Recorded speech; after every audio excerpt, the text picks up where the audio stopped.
I was I'm born with cerebral palsy, a severe stutter.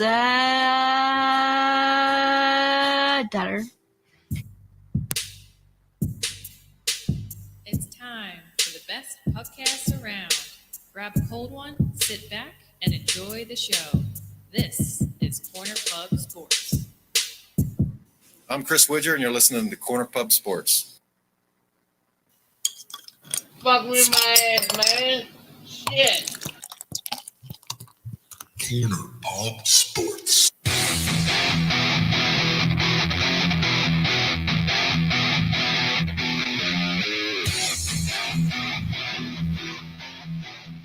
We'll do it live.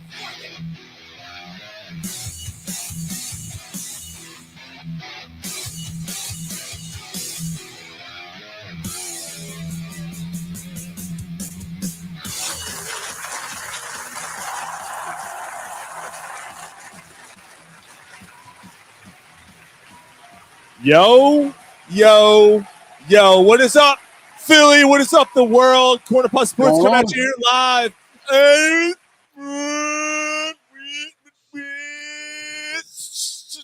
What's going on, everybody? Corner Pub Sports. What are you, Brian Prop over there? No, he's playing an alumni game tonight. He thinks he is. He ended up in New York. Starting off strong, guys. Hi, I'm Brian from the Philadelphia Flyers. You're listening to Corner Pub Sports. What's going on, everybody? We are live here on a Friday night streaming on we're not on Instagram. It's fucking Instagram. That shit ain't working. We're on Facebook, YouTube, X. We are live. And of course, if you're downloading the show on iTunes, Spotify, Stitcher, Satchel, we thank you so much. Gary and I are in house. Mike and Ryan are virtual tonight. Gary, that was an impatient satchel that time. It was an impatient one? Sorry. Impatient satchel. He got a little. It was a premature satchel. A premature satchel. Premature satchel ate it. Satchellation. Satchellation. Undercover lovers on the run. Part-time lovers. Yo, where'd you find that opening song? Like it's Sean. Like, how's that even a... I've held that one on for like a couple weeks because we had other good openers. That's what she said. But dude, she keeps sending me good openers, and I'm like, I can't do it this week. Can't do it this week. And then like I've been holding on to it. So, dude, the song started, and I'm like, what? Like, what is it? Hey, Fathead's on. And then the cerebral. What the fuck? Cerebral. Fathead's on. Fathead's on. Callie. Oh, what's up? We got we got Callie saying what's up, clowns. We got Dave Langle saying hi, everybody. What's going on, guys? Welcome aboard. Hey, everybody. Hey, everybody. Yes, that's what you are. You are the motherfucking Antichrist. Callie finally came out from behind the church. Well, I think Callie got internet service that actually worked. So, all right. So, why don't we have a light? Paying bills. What are we drinking, boys? We got good stuff here. All reliable. Little lager. Yeah, lager, yeah. Hey, yo. By Broad Street Brewing. So, Gary's got to tell the story. So, check out the can. It's got this asshole on it. That asshole. But he's holding a beer can instead of just holding his asshole. Yeah, he's an asshole. Yeah, he's a legend. Fucking all 5'6" of them. Sylvester Stallone. Hey, how many people did you drop? Well, he didn't drop anybody, like really. Rocky did. Yeah, I'm just saying. You don't think Stallone got in fights when he was younger and whooped some ass? No. Motherfucker sold his dog because he was so poor. He didn't fucking fight anybody. Why you laughing? That shit's true. Dude, that's a true story. That's why you lost it. Right. Him and his fucking turtle. The only thing he beat was the EPT Yeah, system. well, what do you do? Call his turtles. What were they? Cuff and Link? Coffin Link. Yeah. He Yo, still he's has. still, he's Why do still you has know them. this? He still has them fucking turtles, dude. Yeah. Why He do you still guys has know them. this? Because Because that's he names them in the movie. Like, yeah. Well, Callie said, I'm using America Online to stream this. Hopefully no one picks up the phone. And Geraldine Polsky, you jackasses. Jack's asses. Jack's asses. Jack's asses. He said he's using America Online. Jack's asses. So he's hearing this part and then that yeah, part. yeah, I no, remember I'll hear talking the to fuckers. I'll hear the show in full in like 4 days. Yo, we got a full show tonight, but I got to tell you, was there nothing better when you were like, late teens, early 20s, right? And you log on, welcome, you've got mail. And like you see who's on. It wasn't even that though. It was once you got past that nonsense, you couldn't wait to see who was on a AIM, right? Yeah. You got all excited. Like, oh, Pornhub. Is the girl I like? It was on? Pornhub. Yeah, that's exactly what it was. You always had Right? a crush or two. Yeah, is my crush online? And you couldn't wait to hear the sound that when they typed back. They had this because they had their special sounds. They would come back with you. Ding.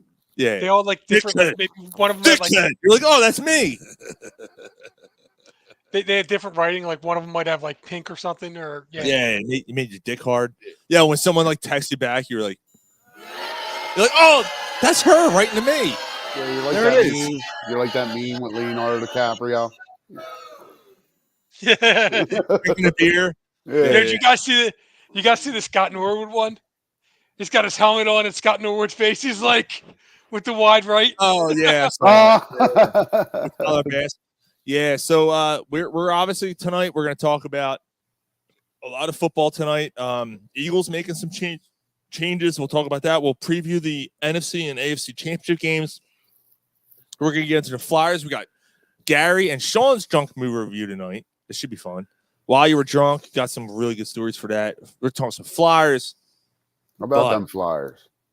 For the first time in I can't tell you how long, probably since June. Speaking of movie reviews, little does Sean know. Now that I'm finally back able to drive, Yeah.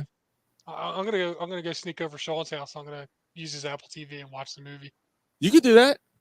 Come on, you can do that. Just get a free trial, Mike. For the first time since June, we're going to talk Sixers tonight to start off the show, and with good reason, because it was historical this week. Can I start before we get into that? Yeah, you start with that. No, like I'm pissed off.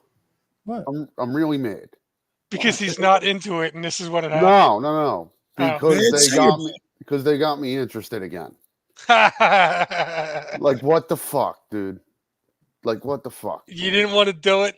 Somewhere Ryan's like, we'll all be a shit covered dick. Yeah. Straight up. Like, Says he's out. Fuck? He tries to be out. Like commit, bro. Like, listen, I've been telling you since last Godfather year. 3. I'm not jumping off this train. Anyone else to jump on? I've been telling you this the whole time. You've been Don't driving get off the whole time, right? the whole time. I Don't was get there off the this whole train. time, boss. Don't. I've been there the quit on whole this time, team. dog. Don't quit on this team. They're going to do things the right way. I never left the train. But it's easy to get on the train in the regular season. It is. True, You know but they're Yeah, but still they're a fun team, man. You know I'm You fucking gotta around. enjoy the ride, though. Yeah. But The regular still season's gonna be part of the the ride. same old shit in the postseason. Hey, In Gar, the post- it's Gar, not gonna be. Gar. Postseason will not change. How many Gary said you're on the. Super Bowls have J-Tar said you're the on the Eagles train. won? Huh? How many Super Bowls the Eagles won? One. Okay, Mm. you watch regular season? Absolutely. Why? Because it's entertaining. Oh, okay. All right, thank you. Basketball's bullshit. No. All right, so what Callie just said right NBA 's here- bullshit. What Callie Basketball is a good sport. Yes. Not And since Wilt Chamberlain. Ryan just nailed it. The NBA product is complete horseshit, bullshit, is. whatever you want to call it.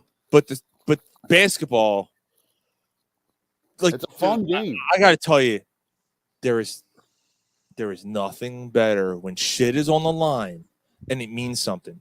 And that's why, like March Madness, there is nothing fucking better in a 24-hour, 48-hour period of time than March Madness basketball. Yeah, that like is the best. Like, I'm talking all this You got a shit, chance every game to see something amazing. Yeah. Like, I'm talking all this shit, but I ain't gonna lie. Like, even when Ryan wasn't watching, I'm watching. Mm-hmm. I'm watching what this Embiid is doing this season. I'm like, oh my fucking God. Mm-hmm. How is this guy doing this? Mm-hmm. Yo, Like, he's averaging it's 30. ridiculous. He's averaging 35, 11, and 6 in 34 minutes a game. Yep. Yeah. So Callie More just points nailed than it right here. Like it all came down to Nick Nurse. He's a legit coach, and that's 100% true. I look. You know how I felt about it. Well, all these moves are being made around the NBA. We talked about it on the show. The Sixers just stood pat, signed Patrick Beverly. You know, and am I? Kelly You know, Oubre.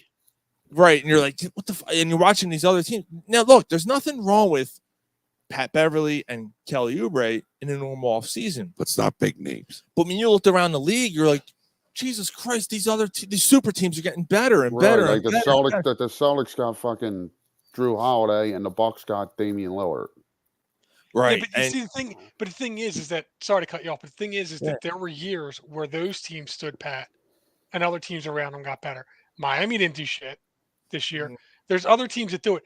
Next year is the year that the Sixers are going to make the splashes. See, that's the problem though. Like that's if Embiid doesn't ask for a trade before then.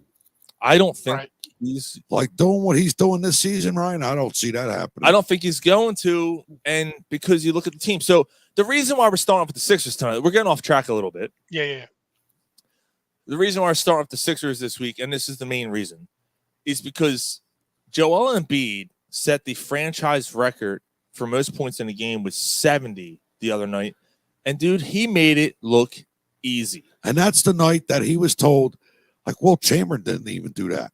And he said, what? You're kidding me. I beat out Will Chamberlain? No. Well, he said, yeah, so they basically like you and MJ. Will Chamberlain didn't do it for the Sixers. He didn't do Right. it. He did it for the Philadelphia Warriors. Although Embiid and Michael Jordan are the only players ever to have 65 points and over and at least 18 rebounds in a game. Right. That's fucking ridiculous. No player has ever done that That's except for Michael ridiculous. Jordan and Embiid. Right. And Embiid scored 70 where Jordan scored 69. That's ridiculous. Giggity. So wasn't Embiid, Jordan in a playoff game though? He had 18 rebounds? Yeah. Michael Jordan had 18 rebounds.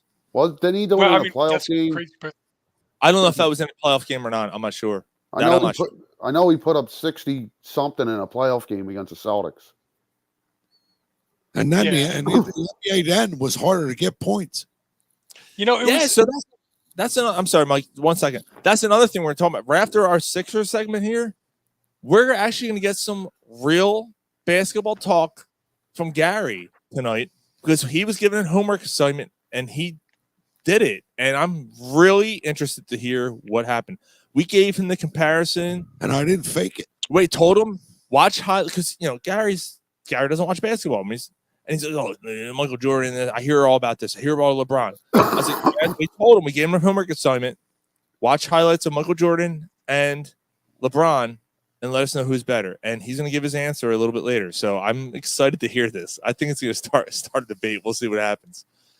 So I'm sorry, Mike. I didn't mean to cut you off, but yeah, no. So I mean, I just breaking down the game a little bit. So, they're playing the Spurs. The Spurs are a terrible team, but I got Spurs and jingle, jangle, jingle. Sorry, Mike. That's all right.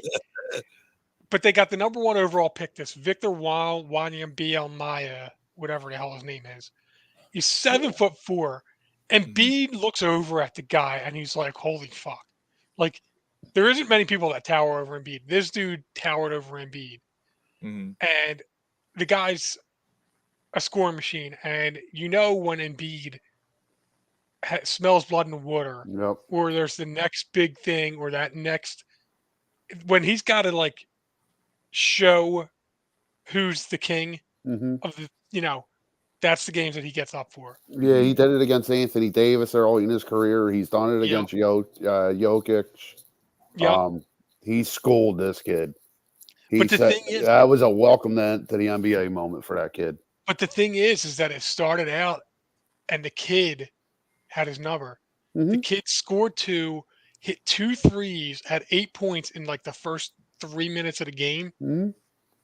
and like all of a sudden, like he's schooling Embiid, Mhm. and then Embiid just kind of like, all right, my turn. Mhm.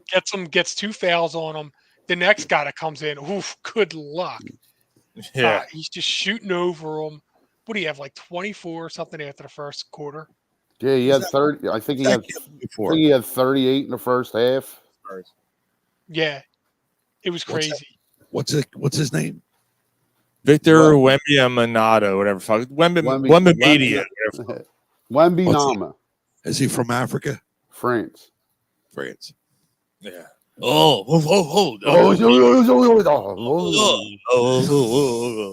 But yeah, I mean, Buongiorno. he's the only guy that could legit block Embiid's shot, but Embiid's French. just so much bigger than him. Yeah. And he could shoot. He's got the outside touch. He's got more move. Like again, he just kind of said, "Welcome to the NBA." What's up there, Dave? Dave Peterson said basketball is to a short, fat Irishman like Greek is to a toddler. Wembanyama is going to be a monster, though. Yes, he is. That dude. First of all, he's got to put on some weight because I know even on today's NBA, like when he goes up against in the playoff when the Spurs do make the playoffs and he's facing off against better centers in this league. Jokic. He's gonna have he's gonna struggle. He's a rookie. All right, so now here comes the debate. J-Par. 70 points against a really bad team. Let's see how many points he has against the playoffs against the Celtics and Bucks. Let's not forget his pathetic performance against games 6 and 7 last year. That's exactly why I'm mad. He's 100% right about that. Right, that's exactly why I'm mad, Jay. Because now I'm interested again. Tell him, Ron. Tell him why you're mad. But that's why I'm fucking mad. But just when I thought I was out, they pulled me back in. I know you haven't watched him much, I'm gonna Ryan. go out there and dominate. I'm gonna score 35 and 34 minutes, and you're gonna love me again. And then I'm gonna let you down. Another Clay Lewis should love me again. But it wasn't one game. No, and it wasn't one game. This is a pace that he's been on since December, where he's averaging. He was averaging what 40 points a game in December, which is fucking insane. Yeah, and he's not playing the fourth quarter in most of these games. Right. And now, like, here's the difference. Like for Ryan, Gary, anybody else who hasn't really watched him much this year, Mike, you can be my backup here. The team, like Embiid and everything that Embiid's doing is it's nothing we've ever seen. Now Jay's older than we are. Will was a monster among men, right? But what Embiid is doing in today's NBA hasn't been seen before. Yeah. But the team itself is better too. Like this isn't last year's team. There was addition by subtraction. Getting rid of Harden, Merkenface was probably the best fucking thing that could happen to this team because there's an actual offense instead of let's hold on to the ball until 2 seconds. Let me pass the ball and you shoot. Oh, you bricked it. Oh well, I guess we're going back on defense. Oh, and by the way, I'm not going to play. Yeah, I'm not going to play on the defense. Improvements with even Maxey. Yeah. Well, yeah, Maxey was definitely addition by subtraction because it allowed him to start running with the ball. There's more movement. Again, PJ Tucker, Tobias Harris, Georges Niang, those guys weren't standing there like this at the 3-point line waiting for the ball. Like you actually see people cutting now. You see them going under the basket. You see backdoor plays. You see somebody like Batum getting Embiid the ball. You see him when they don't get it, he passes back out. They reset. They get him back the ball. It's impressive. It's better. The only problem, or the only thing that's weird about this team is their injuries are building up. Melton's been out like a ton of games now. Covington's been out a bunch of games. They didn't have Harris yesterday. There's one or two other guys that have been out, and you're stuck playing guys like Oubre too many minutes. Where Mhm. Oubre is good in small instances, but all of a sudden Oubre will just kind of throw junk up or not be able to pass, like just not great basketball IQ. So They're still in the 30s, though. yeah, I Yeah, think that's what they said, Randall. I think that's kind of where they're at with this. So Randall Edwards asks, do you think the Sixers organization told Embiid, Maxey, and Nurse, look, we can sign 2 more max players next year or so. Let's chill this year and let's get after it the next couple of years? a little bit, but they're still kind of competitive this year. Yeah, but They they get a chance to A get little bit somebody. competitive. They're right there. I mean, there's a really only other one max deal though, like because they're going to max Maxey, and then you max somebody else. Yeah, Tobias will be off the books. Right. So you're not going to have 4 max players. So right. Yeah, don't max Tobias again. No, they won't. They might bring Tobias back if the team. But right, like a 1-2 year, $12 million deal or something. Yeah. Here you go, right here from Callie. How about this, Mike? Right? Yeah, Nicholas. Yeah, he's been really good. Yeah, he has been. He's PJ Tucker. He's like an upgraded PJ Tucker. He's what you were looking for with PJ Tucker, but just better defensively, passes better. Really smart player. Yeah, Jay. I guess we haven't talked in a while. Yeah, Jason Mays wants to know if Mike's on the IR. Yeah, Mike's virtual for a while, man. Mike had surgery. I mean, he's now known as Michelle. Because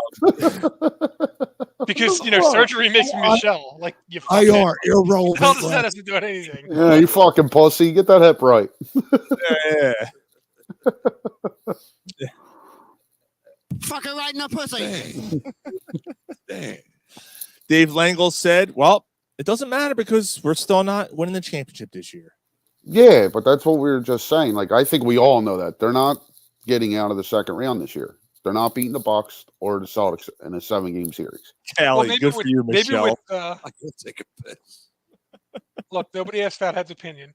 But no, I mean, maybe with the Bucks hiring Doc Rivers, that this is true too, because that's what he does is lose in the second round. But this will be the year he wins. But anyway, like as long as there's some kind of agreement, I don't know, Embiid's that like it's known he's coming back next year, then one more shot to go for it all with the best coach that they've had since Embiid's been here.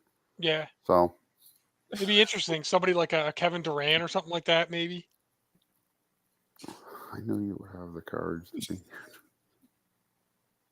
Yeah, I mean that's an old joke. Phil kind of already beat that one to death, Callie. But I know you haven't been on in a while, so yeah. Phil said, "Oh my God, I tuned in. NBA talk. What the fuck?" That's what we're starting the show off tonight, boys. His boyfriend rode him too hard and knocked his hip out. Oh, scissor me, Oh my God.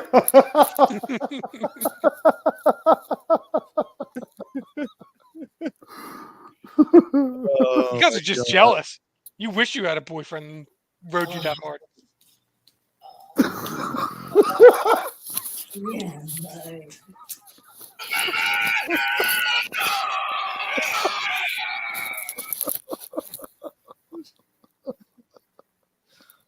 That's so fucking stupid. You done? Table in front of the whole damn family. He said, Sixers only chance if there's an upset in the first round. All right, hold on. So let's. It's not. It's not even the trade deadline yet. I hear Jay's concern. So Jay wrote me this week, and he's like, him and I were texting back and forth, and he's right. Oh, that's all good and well. He scored 70 against a bad team. Blah blah. All right. First of all, let's. It's not like he jacked up 70 shots, right? Like the dude, Embiid was pretty efficient that night. It wasn't like now in the fourth quarter. In the fourth quarter, it was bad. Yeah, but he was trying to get to 80 at that point. He only needed 11 points. He only needed 11 points to get to 70. Yeah, but it was he had 59 at the end of the third, and the game was still not out of reach. Sort of, kind of. Yeah, it was borderline. They closed it within 13. That's a game. Like you still have to play a little bit. Yeah. 13 in the NBA is not a given. So you still have to play a little bit. So yeah, but they played through him. The last 4 minutes. When it was 13, when it was down to 13, when they brought him back in, they played through him. You know what they were doing. Yeah, they were trying to get him to score as many points as they could. It was and San Antonio knew it. The Sixers knew it. It was like a little league basketball game where like there was one guy with the ball and there was like 4 guys like hanging on this one big guy as he was trying to score. He still managed 11 points despite the fact that they hung on to him. But yeah, it was they definitely were not closing out the game to be efficient. They were they were trying to get as they should. And Embiid scored 59 points. They should get him the record. At that point, it was the right thing to do. Yeah, you got to try to get as many as you can. Absolutely. Yeah. That was on the anniversary of Kobe's 81-point game too. Yeah, and Karl Anthony Towns scored 62 that same night, which is and a crazy. Loss. Yeah, and a loss. Yeah, they do. By the way, they blew a 25-point lead in that game. Timberwolves. Did they really? Yep. Oh wow. They blew a 25-point lead and lost that game. Randall Edwards wants to know if Kevin Durant's coming to Philly. That's what I think he's a free agent next year, right? Yeah. I mean, that could be your max contract. What do you think? Who else is free agent? Tobias, right? In place of Tobias? Would he? Well, I mean, there's going to be a few other free agents, I'm sure. I'd have to see the list. Kevin Durant wouldn't be my first choice. Yeah, but I'm just looking at the Sixers. I'm just looking at the Sixers starting 5. That's what I'm looking at and going, okay, where does Durant fit? Small forward. Okay.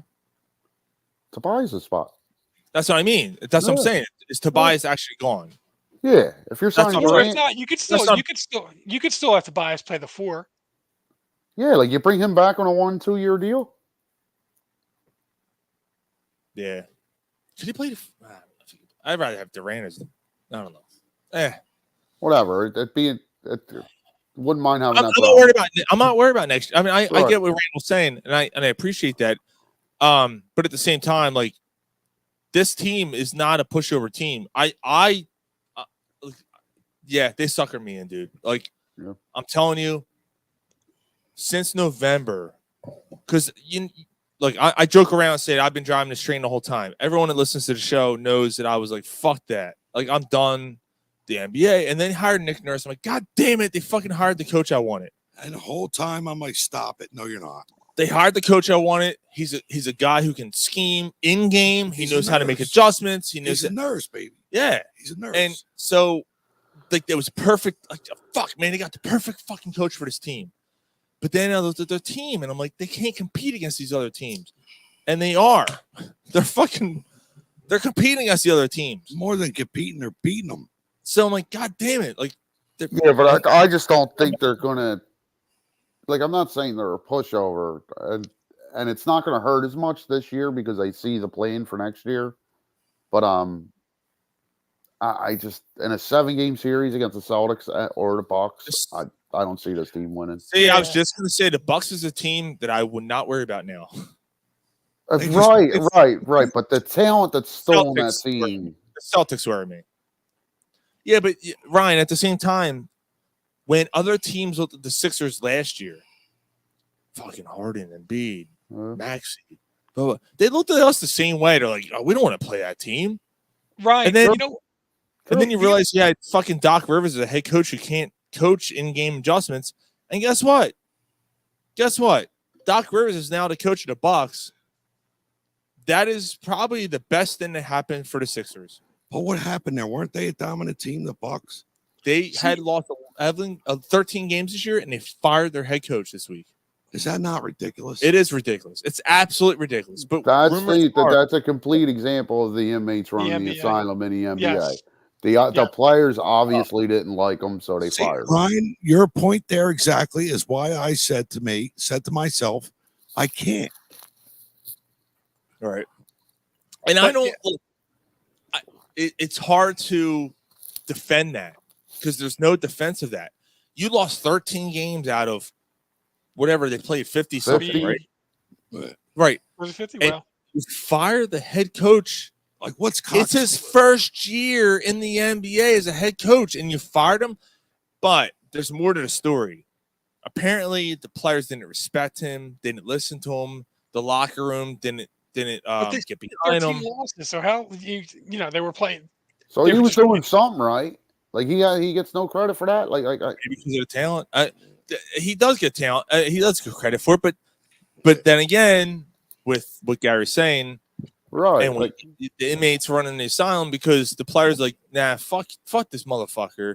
We know what we're doing. But at the same time, like this is the guy that Antetokounmpo handpicked. Antetokounmpo handpicked this guy, and then he turned on him that fast. So Dave said, so you guys are saying, or probably what I'm saying, well, that the Sixers are going to do what every other Philly team that's done this year? because they're going to win in the first round. Well, the Eagles didn't do that. The Phillies did. Phillies did. Jason said, it's all about the playoffs for Joe. Nobody cares about the regular season. Fuck Durant. You got to go win this. That's kind of where I'm at right now. Yeah, I mean, Durant definitely finishes the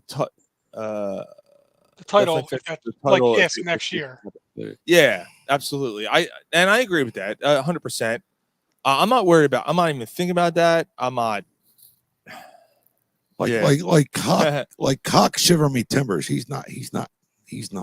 We went from the doc to the nurse. I'm catching up on the comments here on the board here. Robert Spire said hi. Dude, I love your emoji. That's so cute. What's up there, Rob? Rob? So cute, Rob.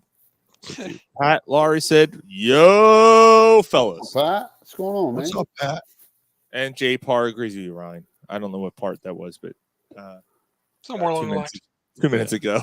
Yeah, but there's also no guarantee. I mean, I don't know why, but there's no guarantee Durant leaves Phoenix. Yeah, that team's starting to figure it out, and it might not be just about this year for that team. Right. Sure. Right. You know what the thing about Milwaukee though, just to take a step back, are we sure they're better with Lillard than they were with Drew? Are we sure? Yeah.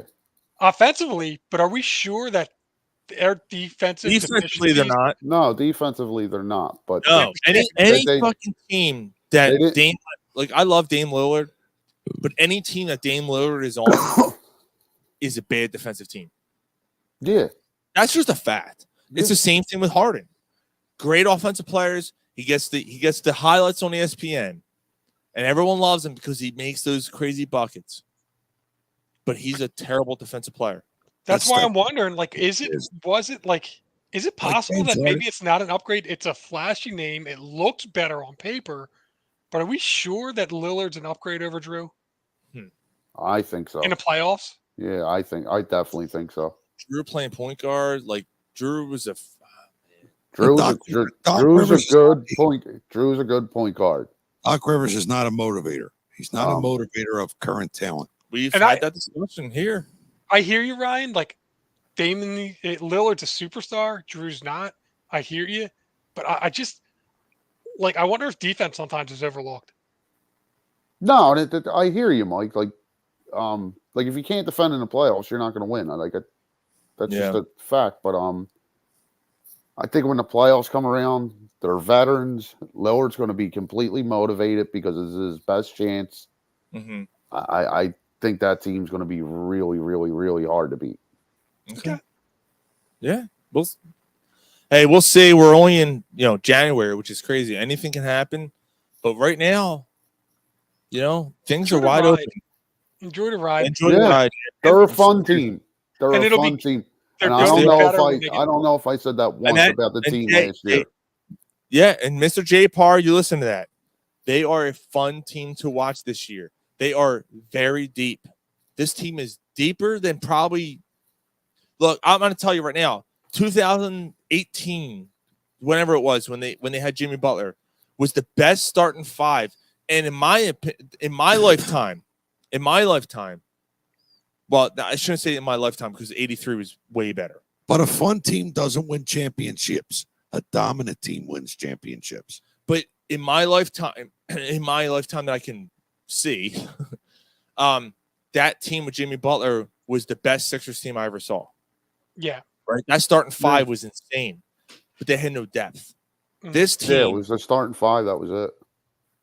Yeah, they had no bench. Right. This team right now with Beverly, you have grizzled veterans on that team. Gristle Veterans, and they, the only thing I wish they could do, and we'll see. Like, I don't know, I don't want them to tear it up and sacrifice some players that can help you, but they need a shooter off the bench. That's probably the one thing they need is a shooter off the bench, preferably a ball handling shooter. Mm-hmm. But if you might have to get something up. I don't like. If I'm the Sixers, I'm staying in pat. I'm staying in pat. And I'm probably okay with that. I'm just going for it in the offseason. You signed Max Edel and Max Steele. You go get another free agent, and then you still have them assets to go make a trade. So Brian, how many more years do you get out of Embiid? Yeah, if you do his knees are terrible. If not averaging what he's averaging right now, he's only playing 34 minutes a game. He's sitting out fourth quarters. All right, that's impressive. Nick Nurse Nick Nurse is managing his minutes very well. I need to see impressive in the postseason. We've gone over that. Like we all agree. All agree. Wayne James asked on Facebook, how do you guys just give your final thoughts? What do you feel about Doc Rivers coaching for the Bucks? I think they crumble and it gets to the postseason and they fall apart. I think Doc Rivers is not a exceptional talent. They're going to play better defense under Doc Rivers. That's just a given. They're going to. I don't know if it's going to be dominant playoff winning basketball that defense. The Bucks, they're going to be a problem in the playoffs. They're going to be tough to beat, I think. Mm-hmm. I think Doc is an okay coach. Mm-hmm. Borderline good. Definitely not great. Not terrible. If the guy before was terrible, it's an upgrade. Yeah, I want to do a shot. But fuck sure. But if I don't know if I don't know if he's the guy that's going to take me over the top. But I feel that we might be a little bit hard on Doc, just in general because of he let us down. Yeah, hard on Doc. I'm not gonna lie, before he coached the Sixers, I always thought Doc was a good coach. Yeah. So I can agree with that, Mike. Cock slivers. Damn, Jay, I don't even know what we said that was that bad this time. Yeah, Jason said my wife made me listen to this on the headphones. Yeah, we've been okay tonight so far. Callie said you have to watch the Heat, and they suck now, but they also sucked last year at this time. Yeah, I don't know, man. Like it's I kind of agree. I just based on the experience we had with Doc Rivers, the guy who's blown more 3-1 series leads than anybody else in NBA history, who blew a 3-2 series lead last year. I don't fucking think about that. But last year, the Celtics on the ropes. 6-10 in career game sevens. Yeah, he's lost. I'm going to bet against Doc Rivers. Like he does not motivate exceptional talent. I'll bet against Doc Rivers. So can't blame you for that. Yeah. Let's move on because we have I think this is going to be another debate, and we got other shit to get to, but this should be fun. This should be a good one. So last week we asked Gary to. I know what the homework was. I'm grabbing a beer real quick. All right. We'll wait for you. Last week we asked Gary to watch highlights of MJ versus LeBron and to give his evaluation on who he thought was the better player. And because Gary, is the novice NBA fan of the group, he doesn't really watch it at all, and said, he wanted to give it a shot. He wanted to give a fair try. So I thought maybe watching highlights, maybe that's not fair. Maybe this isn't fair, but I thought that was a good starting point. to watch the debate, right? Everyone, that's the biggest debate. I'm ready in for sports. the comments. I'm ready. LeBron and MJ is probably the biggest debate on who's the best ever. And oh shit, he's standing up too for this. There's no Well, debate. So let's hear this. Let's hear this. What do you mumble, Ryan? God. All right, so I watched, like Michael Jordan, a lot of finesse, just out of this world, just ridiculous the way he's able to finesse through the blue line and get to the net. There's no blue line. There's no blue line or net in Whatever, basketball. or at the top of the key, whatever. You know what I mean? Like he was able to finesse through and make points. All right, now. Okay. You get LeBron James on the other hand, it was just pure brutality coming through there. And LeBron James has done it longer. Me personally, I think LeBron James is the one that should be called the GOAT other than MJ. Okay. I'd like a minute for rebuttal. Absolutely. Oh, you have more than a minute for rebuttal. Okay. So I'm going to throw some shit at you. Jason said finesse. What a dummy. All right, I'm gonna throw some shit at you. LeBron James, how many MVPs? Yeah, but your brother's not going to know that. I know he's not. I know he's not. I'm gonna. This is your chance to educate. Right. So LeBron James, how many MVPs? 3. Okay. Something like that. Jordan had 3 in the regular season and 6 in the finals. NBA was different when Jordan was playing. Then this debate's over. All right, then shut up. No. No, it goes the other way. I'm only kidding, Ryan. Wait, hold on. NBA was different because you said. All right, we got. Right, that's right. I want to let Ryan kind of debate here, but you and I agree that the NBA back then was more physical. Yes.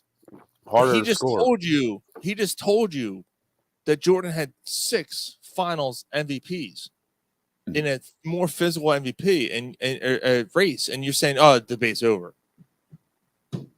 All right, so let him finish. It's okay.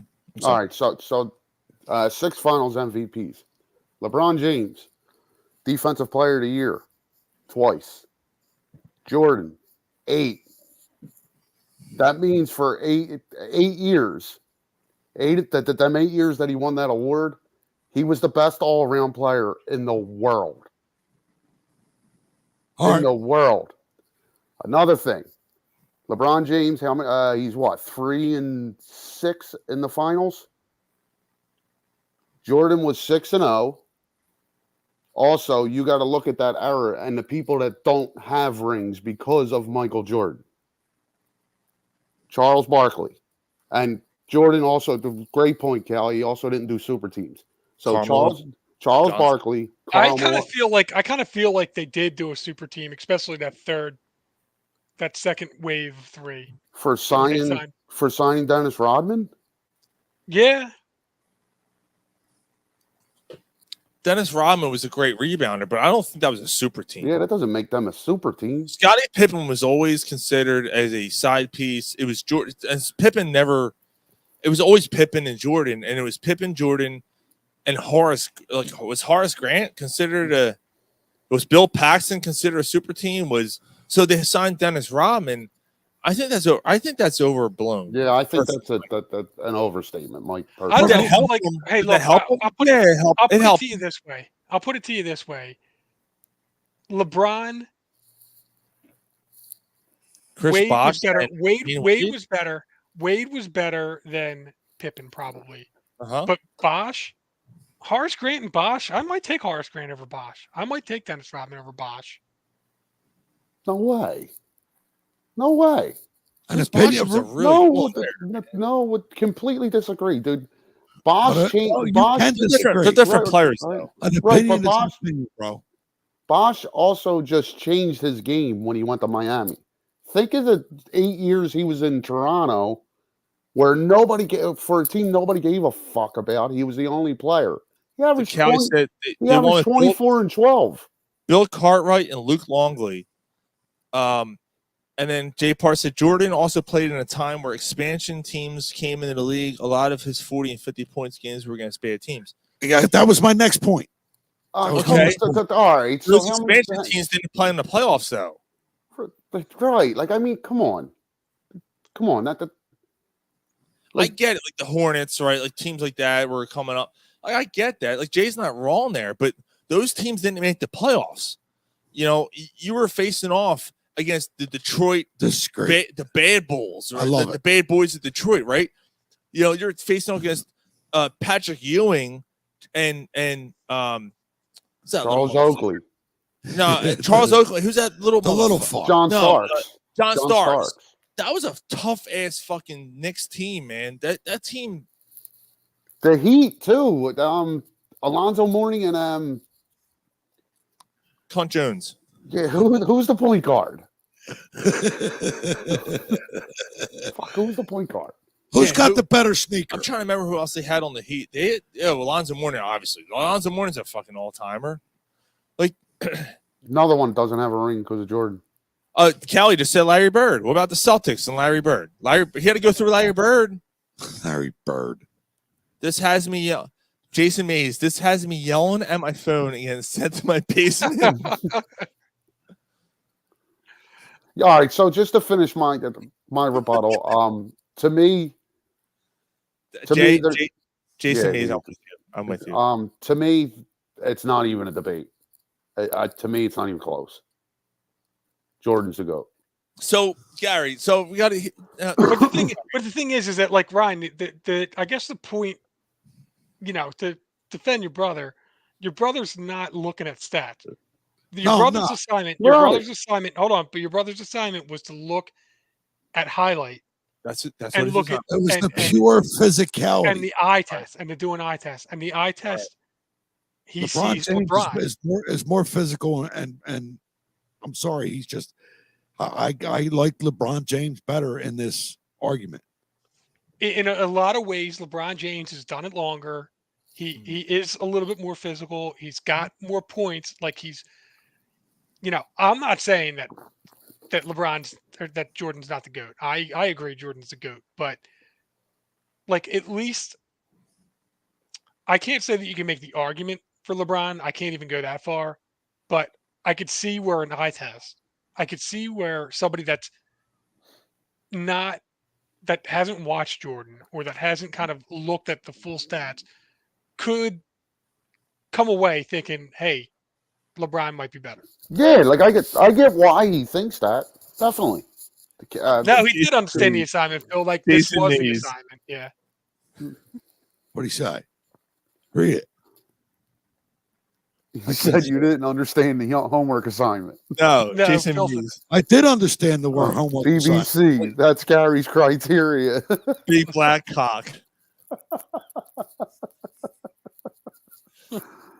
Who's this fucking guy? Rob Spear. Has LeBron even played baseball? Oh shit. But you know what? The other thing is, I wonder. Go ahead, Mike. The other thing is, like, and I know that, like, I know LeBron didn't win as many championships, but there's going to be players in LeBron's era that didn't win championships that you're just like, I can't believe that person never won. The Chris Pauls, the James Hardens, I can though. I can't believe those guys. I can. With those two, you just like. I'm not saying you're wrong, but I don't know if I agree with them. I feel like the players who played in this era that should have won have won. Like I feel like Steph Curry has won, right? Like I feel like Durant has won. Like, yeah, those guys have won. Patrick Ewing, John Stockton, Karl Malone. These are guys that are on these are the guys that are on the 50 greatest players list. Don't have rings because of Jordan. I don't feel like you have that because of LeBron. Because LeBron has lost championships. Because LeBron hasn't come up big. Right. Paul Pierce, Ray Allen, Tim Duncan. Like these dudes all won. Yeah. I mean, I'm trying to think. I mean, I think LeBron James against Michael Jordan, that's not an argument. I don't think it is. I think it's settled. So I'll say the thing the thing you wrote to me was, and it's a legit case, and Mike just brought it up about the longevity. Longevity that's not to be overlooked. Look, the fact that LeBron James has played for as long as he has, and he's not just hanging on; he's still a good player. He's still he's still a dominating. good player. He's not dominating. He's still a good player. Well, he's not flying through the air anymore. But he's still a good player. Right. He's still a very solid player in the NBA. Should he make the All-Star team this year? No. But he made it because he's LeBron James. That's besides the point. I don't give a fuck about the All-Star team in any sport. I don't give a fuck. But to go back, longevity plays the case. Like that means a lot. Like you've done it at this level, the highest level in the world. You've played this long. It means something. Yeah. If Michael Jordan played as long as LeBron, then the James, question's not. There's not even an argument. You know why? Because he would have had 10 fucking rings. Yes. That's Dude, why. He'd have 100,000 points. He would have never lost. And 9,000 rebounds. Michael Jordan would have had 10 fucking championships. Right. LeBron lost. Like, how many did LeBron lose? 4? I think he's 3 and 6. He's 3 and 6. He lost 1 in Cleveland, 2 in Miami. Ooh. And he lost more than 1 in Cleveland. He lost 4 in Cleveland because when he went back, he lost 3 of them. So when he started, he lost 3, and then when he went back, I think he no. lost When he was first there, he lost once. He only went to the finals once. Really? Yeah. Sure. Yeah. Then he went to Miami, went to the finals all 4 years, but lost 2 of them. That don't mean I don't have love for Jordan. Came back to Cleveland, went to the finals for 4 straight years, and lost 3 of them. So he's lost in the finals 7 times. All right. Jay Parr said, Sean, give Gary homework on Wilt Chamberlain. Think you may change your mind on who was the greatest player ever. Now, I think Jason brought up a couple things. Jason and Callie, maybe. Yeah, I'll go back in a Kobe? second. Jay Parr said most dominant player ever, not just a 30-point average, but also 20 rebounds. That's a complete player. Numbers speak for themselves.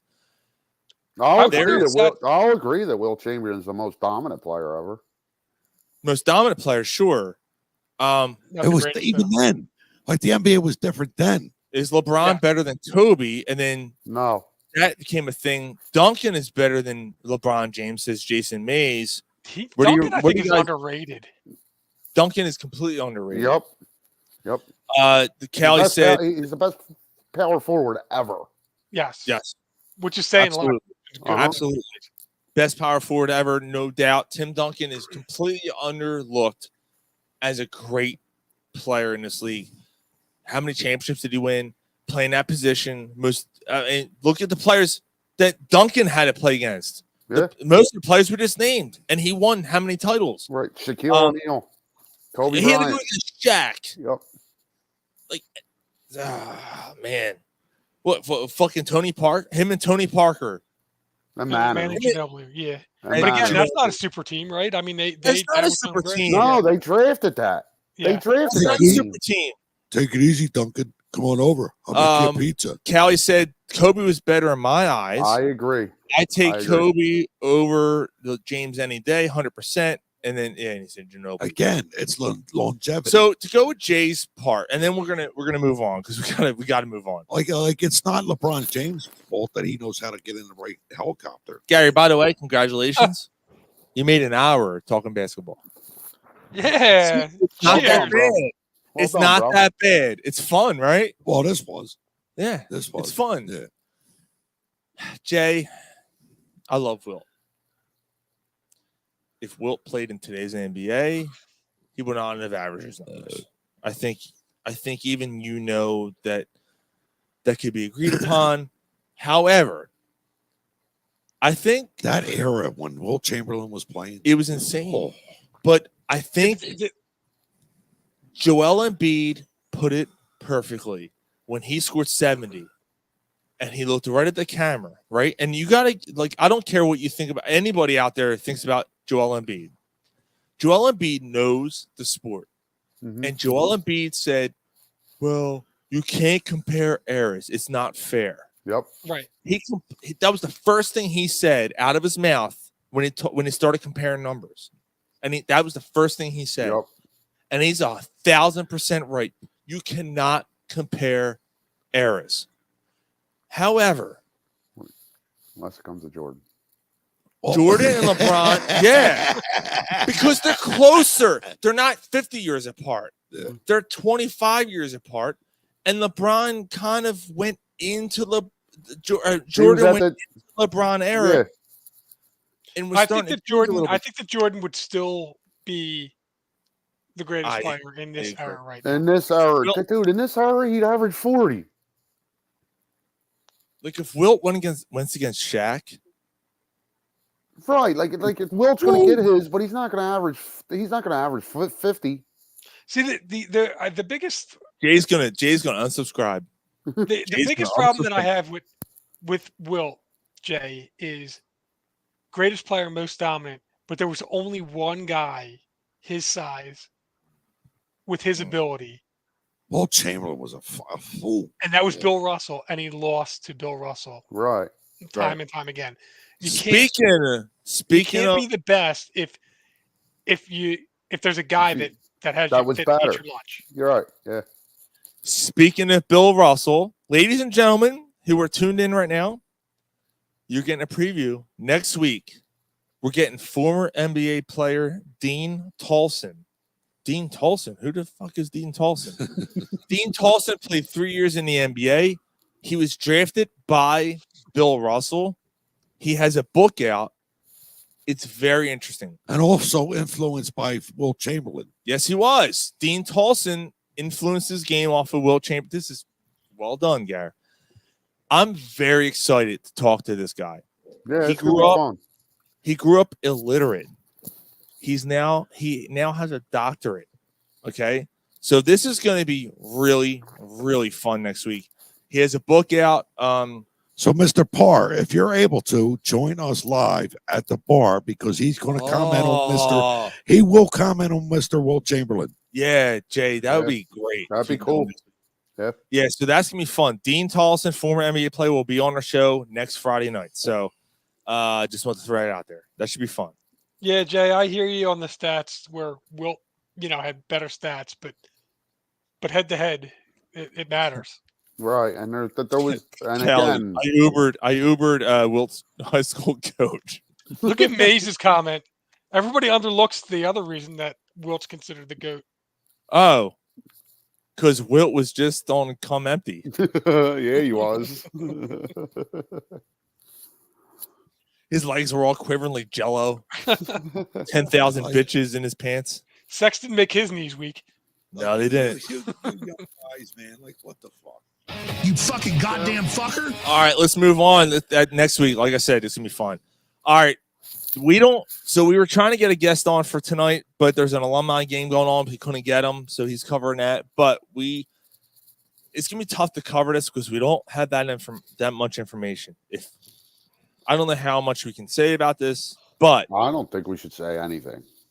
we can say what we speculate. Yeah. Carter Hart has left the Philadelphia Flyers under his own terms for indefinitely, personal reasons, and then 4 other players all left for personal reasons. Right. Yep. Why? And all those players are part of the Canadian national team. Yep. Why, Ryan? What happened? There was some balls clapping. That might have been. I think Carter Hart's there. He's a goalie.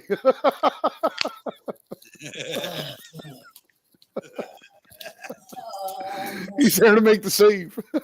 I'm a top tier goalie. You better get on your back. Your hair Short side.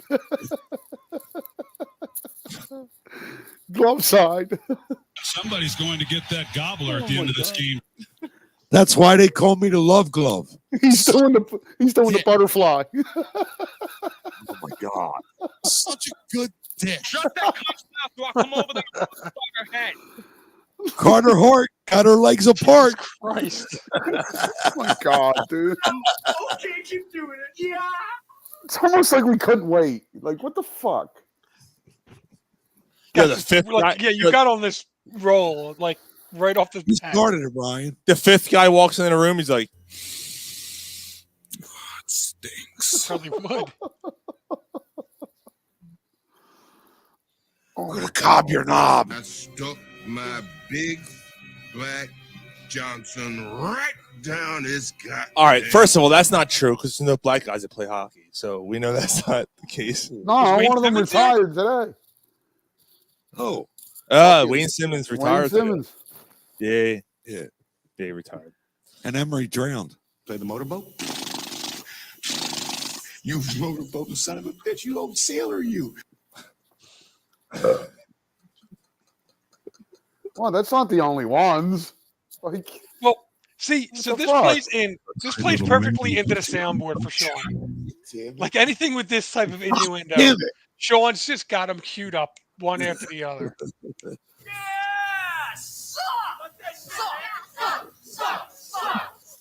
That was Carter Hart. Yeah, he's all chin. 1, 2, 3, 4.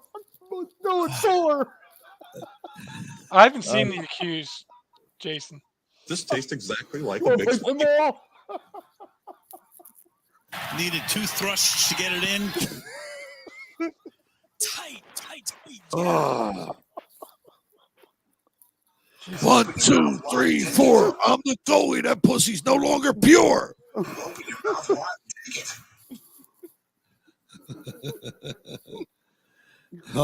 They see me rolling. They're hating. Oh my God. Yeah. But finally, like they looked, and everything's all wound. So we've played 17 soundboards, made all kinds of innuendos, but have not yet even discussed what happened or what exactly might have happened. What might have happened? No, what? I don't know what happened. Yes, Jay, that this is true. Good old He Canada. starts to come and then he pulls out. That's a nice pussy, eh? Yeah. So, Jason Mays, was he even accused? Not yet. No. And well, hence why this pod will never go mainstream. Fucking right in the pussy. Oh well. So apparently, the Canadian junior team. She said, "Stop." Okay, keep doing it. I can't believe you found 50 soundboard items to play for this. Yeah, do you think Mike? Oh, Emmerich that feels better than your stick. You think Mike Emmerich was there and he was like, "Score!" every time? Oh! But the crazy part is the dad found her. He said my daughter lives.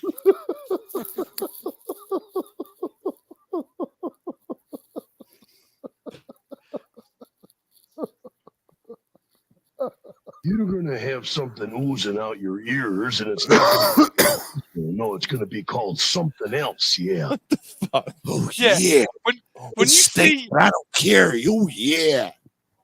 when you see Sean's iPad start smoking because he put too many buttons on.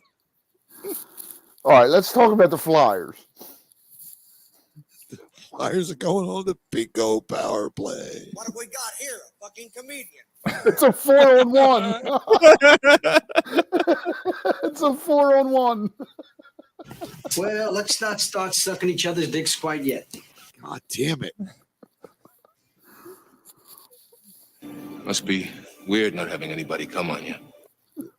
We're going to hear Lauren. They all did. We're gonna hear Lauren. They all did. Lauren Hart. All right, let's get to this story. No, I think we did enough with that story. This podcast is not ever going to go national mainstream. He beats pucks. You give your balls a tuck, you tit fucker. Bet you're wondering if I got an Arby's beef and cheddar between my legs. Huh? I'm coming day and night. God damn it. Ain't our fault. Marlboro cigarettes and Everclear. You're an asshole, George. You come like it's how hard you come. All right, we're at 65 now. They just don't stop. That's what she said. You get your dick and your pussy all covered in shit. Carter Hart, I'm trying to help you. Sean's sitting here like, they just don't stop. I don't know what's going on as he's pushing the fucking buttons. fuck you been? Fuck you. Oh, that's not what I wanted to play. I wanted to play, Fuck you, Ben. I wanted to play this. Oh yeah. Yeah, flick that bin, yeah. Can't. It's What? too sore. Why do we have so many sound bites that make sense for this? He got it over her All he shorts. has. Members. Got it all over her shorts. All right, that's enough. You're terrible. I say that's enough. Well, you're doing it. Tell a story. I didn't talk the story. Ryan was. I say, that's enough. I say they might be all going to prison. Let's move on. Yeah, we don't know what the like. All right, hold on. Was Is it Carter somebody Hart? that's, like, underage? Was Carter Hart The girl's involved? underage, right? I think he was there, but he wasn't involved in the act. What are you basing that off of? Right, Garrett. Why do you think that? He just doesn't seem like that type of guy. He That's doesn't. all. He doesn't seem like a mentally weak dude that's just going to go along with what his friends are doing. So he's going to pulverize a pussy on the road. If his friends are doing it, you know what I mean? Like I don't know. I don't know. Soundboard's going to break. This early drinking has taken a toll. Story's over. Bunch of childs. Goddamn, tell a story. That's what we're getting. So I mean, I don't know. Like he might have done something, might not have, but he clearly isn't. He's clearly involved. Was the girl underage, right. or That's was why it, he- like what is? Is he going to take the stand? accusation? I knew it. I'm surrounded by assholes. Is he going to take? I'm asking serious questions. Like, what is it? Is the girl underage? Was it like, did they drug her? What is it that they're being accused of? Well, she did some inappropriate sexual conduct. Well, she had Whatever that means. Whatever that means. She got 5 nuts on her, and she didn't nut, so she's pissed off. We have audio from afterwards.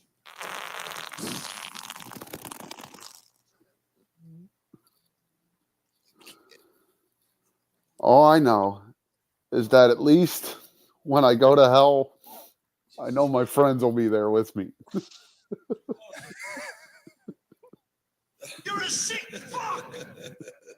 This town needs an enema. She apparently got one for free. Fuck. Like, you're not signing up for that. This town needs an enema.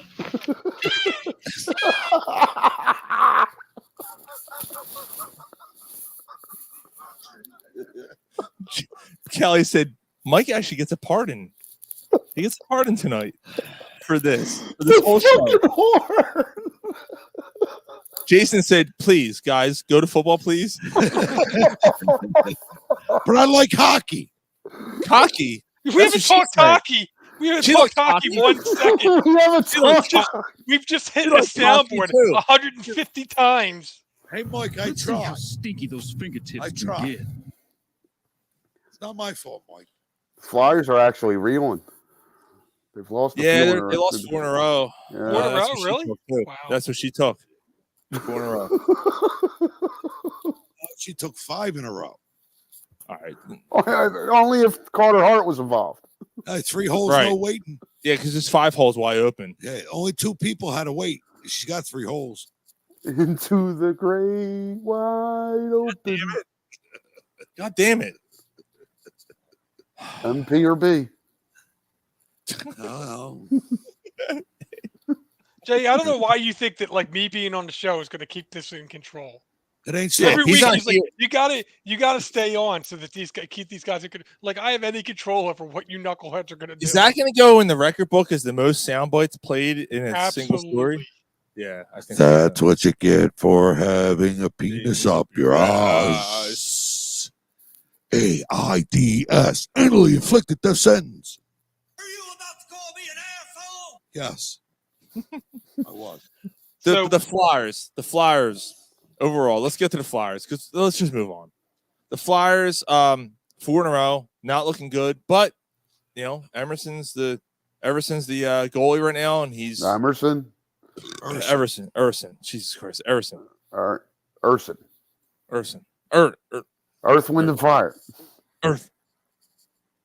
Yep, Jay. I'm sure that Sean's marked down whatever time it was, 1 hour in. Leo, September. The problem is he's got to figure out how to cut this down to 5 minutes so it's not 30 minutes of just straight soundboard bites. Look, Mike's still trying to be reasonable. Wasn't me, Mike. I didn't do it. Wasn't me. I fucked your wife on the That's shower. what they were singing. Look, Gary, you've probably been the most innocent of everybody. Wasn't me. You've contributed, but not to the extent that the rest of the guys did. Thought I seen you fucking in the snow. Wasn't me. Wasn't me. And then he comes out about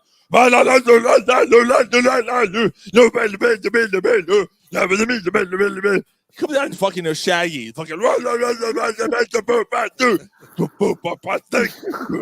fantastic. So when you're in Canada, there ain't no hockey. You just fuck a chick. Yeah. I didn't do it, buddy.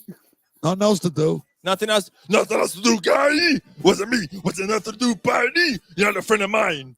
There's two things to do in Canada: play hockey and fornicate. All right. I've seen that movie too.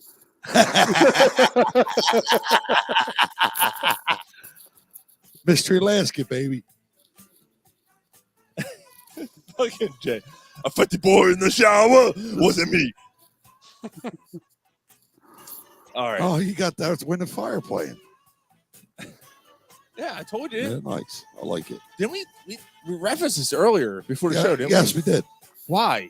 Because we're assholes. And here we are. It all comes around again. All right.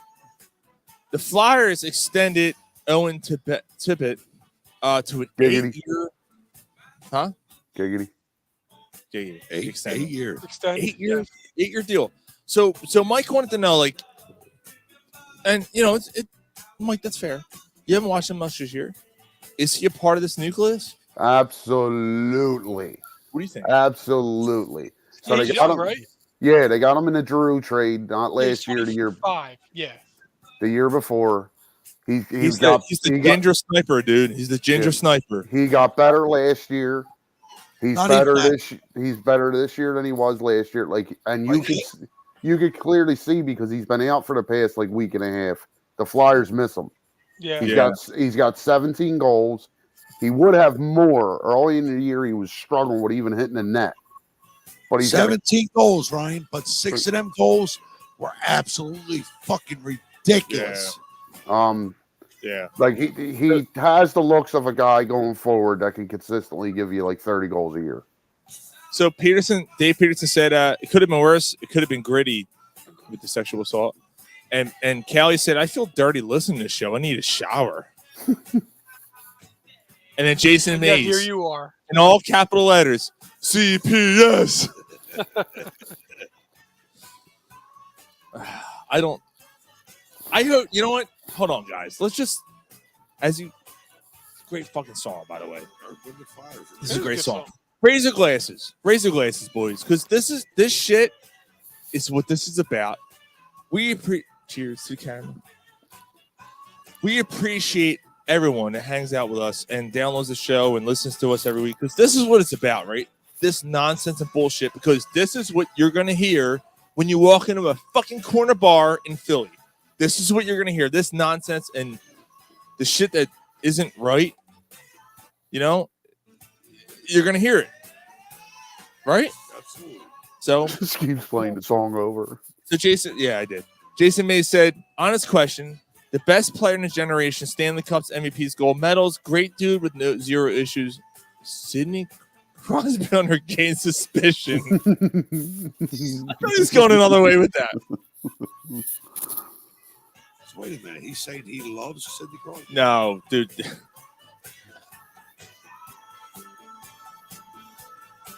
So Jason is a Pittsburgh fan, though. Yes. Yeah, he's a Penguins fan. Sidney Crosby is a top 5 greatest player ever. Saddens me to say it, but yeah, you're right. I would say Gretzky. Ovi? Dude. Gretzky, Ovi, Bobby Orr, Sidney Crosby. Yeah, dude. Lemieux's got to be there. Definitely. What about Orr? I said Orr. That's my 5. What about Gordie Howe? that maybe Lemieux takes the back seat. Hmm. It's between Howe and Lemieux. I got to go Howe. I got to do Gordie Howe.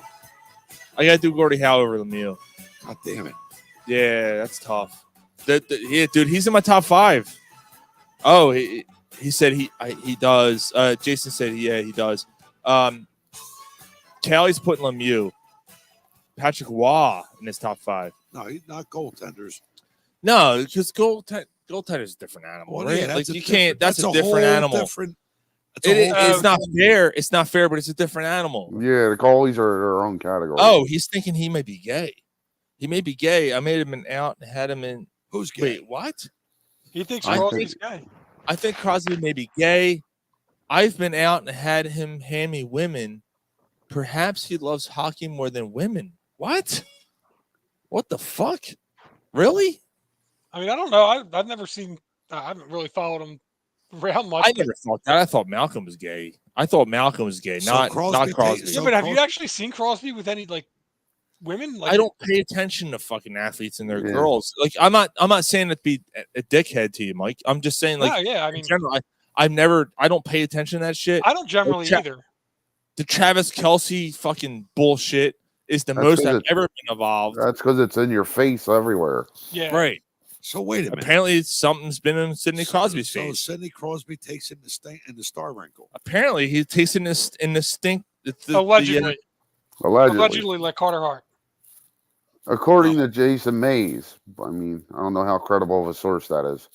But that's a radio name. He Oh, Jay- he said- but Jason's a Malcolm- Pittsburgh fan, like, and he's criticizing his own. Well, I don't think he's criticizing. He's just making a It's not Yeah. criticizing. accusation. It's not. That's a wrong word. It ain't my fault he likes Schittsburg. That's right. I mean, you know, it's not my fault he likes shit pushed in. Malkin apparently married a Russian stripper, so there goes that. Oh, really? That's what Jay said. That doesn't mean anything. We'll all be a shit covered dick. That doesn't mean anything. He could still be. Wow, really? I never even thought about that. I never Dick and your thought about pussy all that. covered in shit. Live in a person, it just is one. Hockey. So, yeah, hockey. It's It's only hockey. Wow. Peterson got KYE. He just said, "All right, okay, guys, sorry, we can move on." Damn, No, Jay, you completely killed the mood. You know? No, he didn't kill them. We're talking about rape and the Flyers, and then you talk about Sidney Crosby being gay. But it got me thinking, like, fuck. I never thought about that. Like, I don't care. It explains why he's a cherry picker. yeah, he's just picking the dingleberries out of the net. He plays no defense. Yeah. But I don't care. Hey, Jason, just so you know, that's going to the best of. I already marked it down, so congratulations. All right. It's time to kick the elephant in the room. It's The Philadelphia Eagles not only fired Sean Desai and Matt Patricia this week, but they made a hire. Take it away, boys. Take it away. Mr. Vic Fangio. I like it. Yeah. Yeah. I like it. All right. I Buckleberries, Callie says. the grand slam for me was Ron Rivera, but like, how do you not like this hire? Everywhere he's gone, he's been a defensive coordinator since 1990. Was it 98 or 99? Had a couple of he had a head coaching stint and then went back to coordinating. Yeah. He was a coach. He was a coach of the Broncos. In like the That mid was a 2000s. It was a disaster, but the defense was stout. Yes. The defense was stellar Because he had solid linebackers. Now I will say I did read one thing about this, not to play devil's advocate too much, but just throwing it out there. Miami's players came out and were happy to see that he a couple of them were happy to see him gone, especially some of the younger players. There's speculation that as he's older at 65, he's having trouble relating to some of the players. Could that be a concern? I'm not worried about it. So I think that's what this team needs, honestly. Like a good kick in the ass. I think so too. Do you? Well, so I'm a little concerned about that for a reason. So the Miami Dolphins have come out. Some players have come out. It's weird. It's been a mixed bag, but it's been like 80-20, right? It's been like 80% going, fuck yeah, this is great. You know, blah, blah, blah, blah, from the players, other coaches around the league, other people who cover football around the league. And then there's 20% who are Dolphins players. You're basically saying, don't let the door hit you on the ass. Yeah. And that leads into my next point, because many of the Dolphins players were hurt last year, and these are younger players, and they're not getting used to yell. They're not used to getting yelled at, and but Gary, that is too bad. But guess what? That's the generation you're going into. Mm-hmm. And then the Eagles, to me, especially defensively, when you got guys like soft. Yeah. I don't know if Cox stays this year, but defensively, the majority of your team is young guys, and the guys who are veterans, and Brandon Graham's probably gone, right? Like, I hope Graham stays. I think he's gone. But the majority of these guys on defense are they're divas. Darius Slay is a diva. Yes. I'm sorry. Look, I like Darius Slay. I think he's a good cornerback. I'm not taking anything away from his play. I think Darius Slay is a diva, and I don't think he's going to get along with Vic Fangio. And that is a concern. See ya. You say see ya. I hear you. And we talked about that last week with the money. But what are you going to replace him with? Right now, like I'm going forward with my plan. I want young guys. I'm going to let Kelly Ringo start on one side. I'm willing to give Isaiah Rodgers a look. I'm going to draft another kid. If Slay can't get on board with that, like, you're not going to play. Like, see ya. Like, you're not the future here. Who's the guy the Eagles picked up and he's been suspended? That's Isaiah Rodgers. But he's not a cornerback. No, he is a cornerback. That's who I see taking over for Bradbury. Yeah. Or do you cut Bradbury and Slay? And That's it's a lot Rodgers, of dead cap. It's Rodgers and It's for Ricks. It's for 1 year though, and they're is it Rodgers and Ricks or Rodgers and Ringo on the outside? Right. Those are your two options, and Ricks takes the inside, or Maddox, right? So like, oh man, like that's the direction I'm going.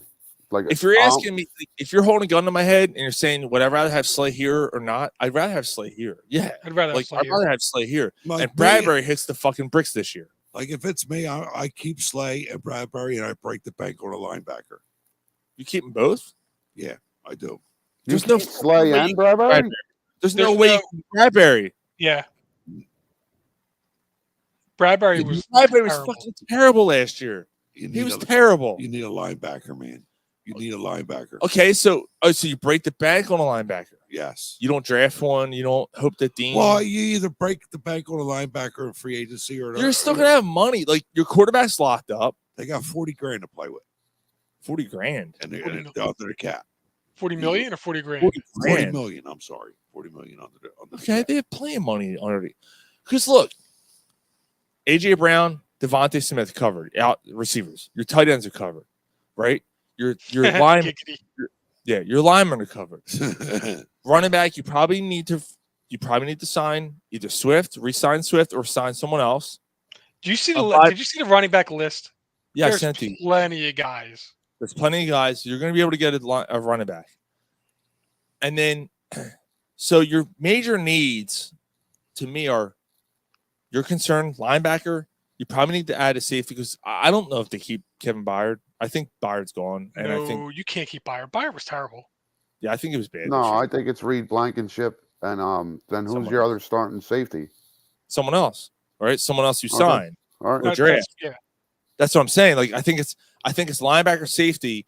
You add on to that, and I think those are your two major needs. Look, it sounds crazy, and I might get castrated for saying this, but those are probably your only two major needs this year. I wouldn't say that. I think you need another defensive end. You need an edge rusher. Okay. So what if? So here's the thing: Vic Fangio runs a 3-4. Well, you don't really need. You got Nolan Smith. You need to use him. Thank you. Right. That's what I don't think they put an emphasis on a pass rusher. Again, like Right. I'm going with the young guys on the corners. I know they're probably not. Slay's probably going to be back. I'm putting Ringo on or Isaiah Rodgers in Bradbury's spot, and then I'm making it known to Brandon Graham I want him back, but like you're not going to play much. Mm-hmm. It's going to be Sweat, Hassan Reddick, and Nolan Smith, and that's who I'm going to rotate. I got to see what I got. You might also not bring Reddick back. Reddick's come back this year. His guaranteed money's done. He signed on a bargain. He's going into the last year of his contract. What if he asks for an extension? He's going to want to get paid. Still in the contract this year. Well, if you don't bring back Brandon Graham or Fletcher Cox, you're able to pay him. Yeah. He's 32. He's going to be 32 years old before the year's over. I don't know if I'm giving him an extension. Like he plays every snap without an injury, bro. I hear you, but where the team's at, he's going to want to get paid with this contract. I don't know if I'm willing to give Hassan Reddick $15 million a year. He's 29 years old right now. He's only 29? Yes. All right, well then maybe you bring him back. All right, then I thought he was older. I thought he was older. Dude, he's the only player in the NFL in the last fucking 4 years that's got double-digit sacks the last 4 years. Like I'm bringing him back, dude. He's my guy. Right. All right, it changes things. I thought he was older. And in this defense, Vic Fangio's defense, he'll have success. He's the one guy I looked at and went, "Holy fuck!" Him and Nolan Smith. Yes, but Reddick is the one guy I looked at and went, "Holy shit, he's gonna flourish with this." And the guy I said most potential is what you just said. Nolan Smith is the guy who I looked at and went, on the other side, you drafted Nolan Smith for a fucking reason. Like we're all saying edge rusher. And I get it because you didn't see much. But to me, like Nolan Smith's the guy you drafted to be that guy. Right. That's why I don't think they put emphasis on an edge rusher. I think Nolan Smith gets a serious look this year. All right, so then what do you like the tackles? You like Milton Williams? You like the two Georgia guys? Oh, and then, fucking A, I do. That interior line's fine. I think they got tired. Jordan Davis even said that he has to get in better shape. Right. Do you think that they do though? I mean, that's Jordan Davis came in last year 22 pounds lighter than he was the previous year, Mike. And he still kind of fell off. Do you think he's got it in him to I'm willing to let him work at it. He's only going into his third year, man. All right. Again, I think you're at the point with what. But I mean, you got to replace. I know that Fletcher Cox doesn't play, but you got to replace him. And last year you had him, you had Sue, you had Linval, Joseph. You didn't have any of those guys this year. I'm not against bringing Fletcher Cox back. I think it's got to be the hometown discount. Out of Graham, Cox, and who's the other one? Milton Williams. Well, Kelsey's up to his discretion. I think Kelsey comes back. I'm starting to think that. I think Kelsey comes back, I think he comes back, and I think out of the two between Graham and Cox, I think Cox comes back because he's gonna be cheaper. Okay. I'd like to bring Brandon Graham back to do the farewell tour type thing, but I'm not. Yeah, like I'll give you $3 million maybe. Like, you know what I mean? Like enough. No more Graham, no more Cox. It's time to move on. You're done with both. Both of them. Yeah. Yeah, Jason said Kelsey's done. Yeah, he I don't know, man. I don't know. I think Kelsey wants the season to Jay end, his is- career to end that way. Jay, what is wrong with not Jason Mays? Parr, what is wrong with you? Everything has been negative with you today. Sixers going are out. on? They're going to stink. Eagles fired a coach. They're 2-5. Practice positivity, Jay. He said Eagles will start off 2-5 next season, will not make the playoffs. None of the coaches they hire will not make a difference in the players they have now. Damn, Jay, you're turning to a fatalist, brother. You're turning an absolute fatalist. Yeah, I don't know. They've had a couple good You know what? drafts, man. I don't know if I want you here next week. He's just upset. No, I get. Damn, Gary, that fucking beer is ridiculous. But it's Lawson's It's good. Lawson's. That's a tough one. Hazy Rays is what we're drinking right now. Gary and I just poured one each. It's a nice color though. Lazy You like it? gaze. Lazy gaze. This guys who just lay on their stomach. Gary, you don't like it? No, it's good. No, it's good, Mike. It's just it's rough. It's rough. I'm grabbing a smoke, fellas. It's not rough. It's 5.3. It He does needs have to- it. It's got a It kick. is. Yeah, it's got a kick. Yeah, it's got a kick to it. It does have a kick to it. Lazy gaze. Guys that lay on our stomach. The missionary gaze style. The fuck? Jay said he's trying. Parr said he's trying. Having our shot. And Jason Mays, we're not doing a shot. Oh, I thought you Fuck wanted to do out a of here. shot. No, we're not doing a shot. What do you Can mean, I- Jay? Can I beer sponsor the show? Absolutely. You want to fucking sponsor the show? Absolutely. Come on, let's do it. You bringing We're gonna something go over? He wants the beer sponsor the show. Yeah, fucking A. Absolutely. Let's If do you're it. bringing beer, we're sponsoring it. Yeah. All right. So overall, and we'll get Ryan's thoughts when he comes back. So Gary, what are your thoughts on Vic Fangio becoming the DC for this team? I like it. Yeah. But I him coming in, I think they'll finally put an emphasis on the linebacker. His defense is not going to work if they don't. Because he runs a 3-4. Yes. When's the last time we ran a 3-4? Was that Ray Rhodes? Yes. Jay, yes. Well, I mean, it Sign was me a, up. it was a 3-4 hybrid with Gannon. He said a case of Treehouse for the boys. Jason, Treehouse. Fucking, are you kidding me? Like, Treehouse what- Brewery? Treehouse Yeah. Brewery is like That's what I'm saying. Like, top 3 in the fucking- nation. Like, yeah, my like God. fucking Jason, Let's if you go. did that, I never Yeah. heard of Treehouse. It's because you're Yeah, a curmudgeon. yeah, fucking A, dude. Oh. That's in the end. Never mind. Mike, what are your thoughts on Vic Fangio? I like the hire. I really like the hire. I think that I was looking for somebody old school. I was looking for somebody that's been around for a while. I think the Eagles are making the mistake with a young head coach of trying to get young coordinators and be innovative and like outsmart everyone. I like the idea of getting back to somebody that's been Basics. around, that's seen a lot, that's going to be able to make adjustments. And Right. that's what I think that they needed right now. I think that they needed a guy that was going to be that type of guy, the Spagnolas of KC, the Quinns of Dallas. Those are the guys that I think are going to flourish, and that's what I think they need. So that's why I'm on board with the hire. Well, Vic Fangio, he's been in the NFL. He's been the creator of bend don't break. Mm-hmm. That style of defense. Right. But they need an exceptional linebacker in order for him to have success. Okay, let's go get one. I They agree. had one last year. They gave him away. The guy that went to Chicago. But you're right, T.J. Edwards. Yeah. Yeah. He got crazy money though. I don't think he earned it though. But the Eagles didn't even try to keep him. We don't know that. We don't know that. It's based off reports. They're like, I can't.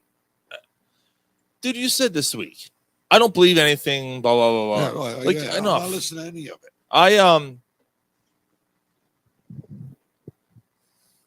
I'm. You're not as on board. I'm sorry. I'm fine with the Vic Fangio hiring. I think it's fine because I think it fits because of look. He's an old guy. I know I'm having problems with this here because last year if they would have fired Gannon and hired Fangio right off the bat. Well, Desai is this year's different. Desai is a Fangio disciple. This fucking season's different. Yes, you're right. 100%. I think he was the perfect, not the perfect, but like you needed a veteran coach. You heard all the bullshit from the players who were like, wow, when they fired Gannon, they hired Desai who you didn't like and then they made the transition to Patricia, which doesn't make any sense because they're the fucking it's like fucking family. There's like a tree with no branches. You're just falling straight down. Like there's no correlation between the defenses. Like Darius Slay hit it. It's like two marriages. Yeah. So now you have that setback in place. It's still a bend but don't break defense, which I don't love. But with a banged up defense last year, everything fucking sucked for Miami last year defensively, and yet they still ended up with the third most sacks in the league.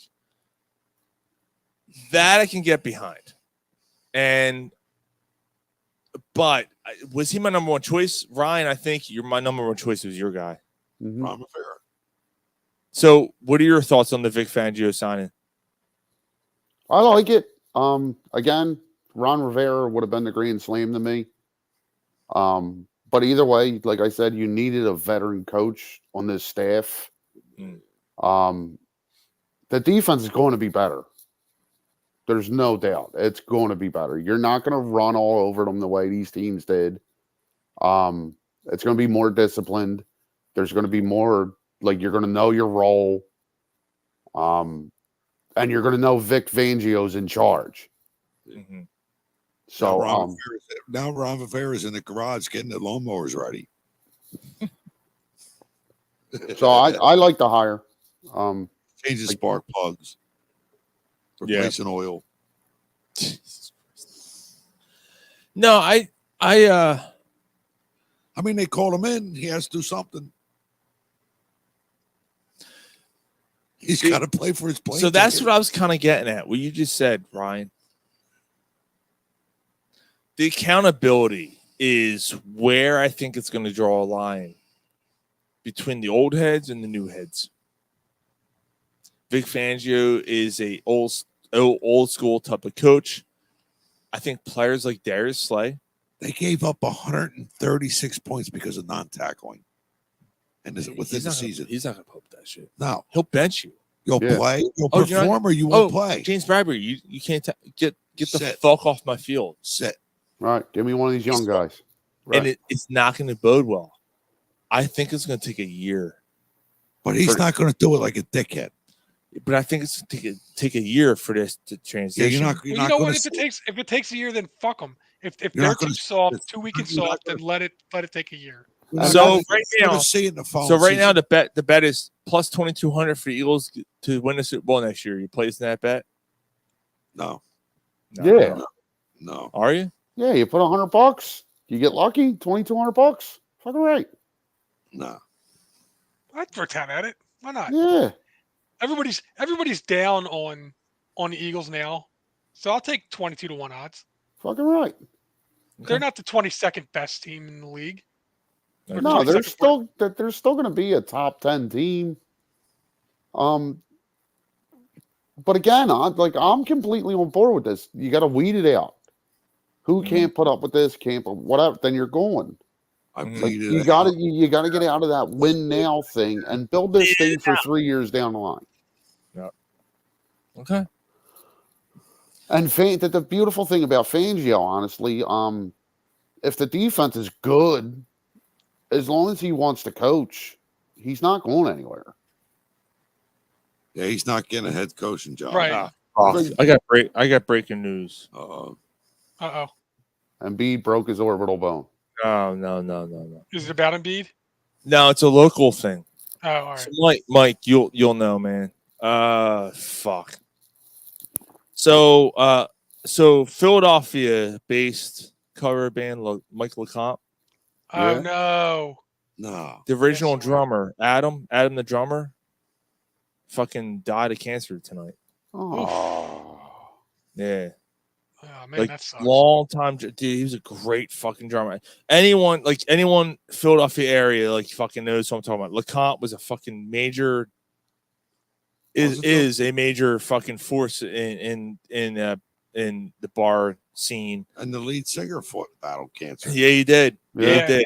And the drummer, by the way, who left LeComte and joined Get the Lead Out, who was touring the nation, touring the world, fucking tour the world. Yeah, he died of cancer tonight. That sucks. That's sad, man. That sucks. I just got a text. Fuck, he was a great fucking dude, man. Adam was a fucking cool dude. God damn it. Cancer, your mom's a whore. Yeah, really. Fuck. That sucks, man. I just got a text. God damn it. Yeah. Send our best wishes, dude. Yeah. God damn it. All right. Friends of your mom. Yeah, my mom knew him. I knew him pretty well. God fucking damn it. Dude, it was fast. Like news came out. It only came out like a couple weeks ago that he had cancer. But he's publicly he had cancer. We're trying to do GoFundMe and that quick, dude, he was done. Wow. Good dude, man. All right. All right. So let's move on. Still our picks because I'm about to get out of here, fellas. Yeah, dude. NFC. Well, I mean, do we have any? Hold on. Do we have any? Before we do that, do we have any thoughts on the offensive coordinator? Oh yeah. Reich or bust or what would? Well, I don't think Reich's coming back. Right. I don't think Frank Reich wants to coach anymore. Yeah, I've not heard his name at all. No. He's done. So I'm giving a serious look at Clint Kubiak from the Niners. Not even mentioned, right? He's not even mentioned as a candidate. I mean, that's where I'd go. So what is Kubiak doing now?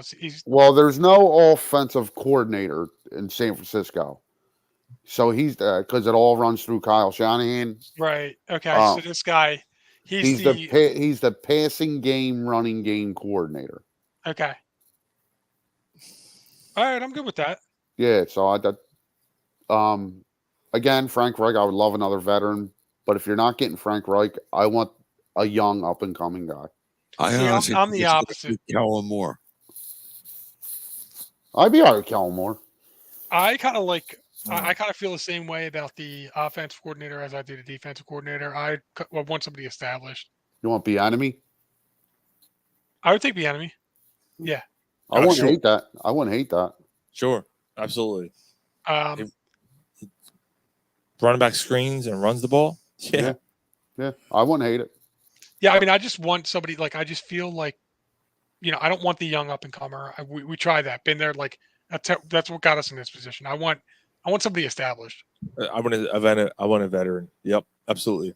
I just don't know if there's, especially when Sirianni has taken a step back and said, "Oh, yeah, I'm the head." Like you can tell, like Lurie's like he said, my coordinator is going to be the guy that runs the offense. Yep. And Sean, I agree with you, dude. You could tell Lurie said like you're taking a step back. Like I don't like what's happening here.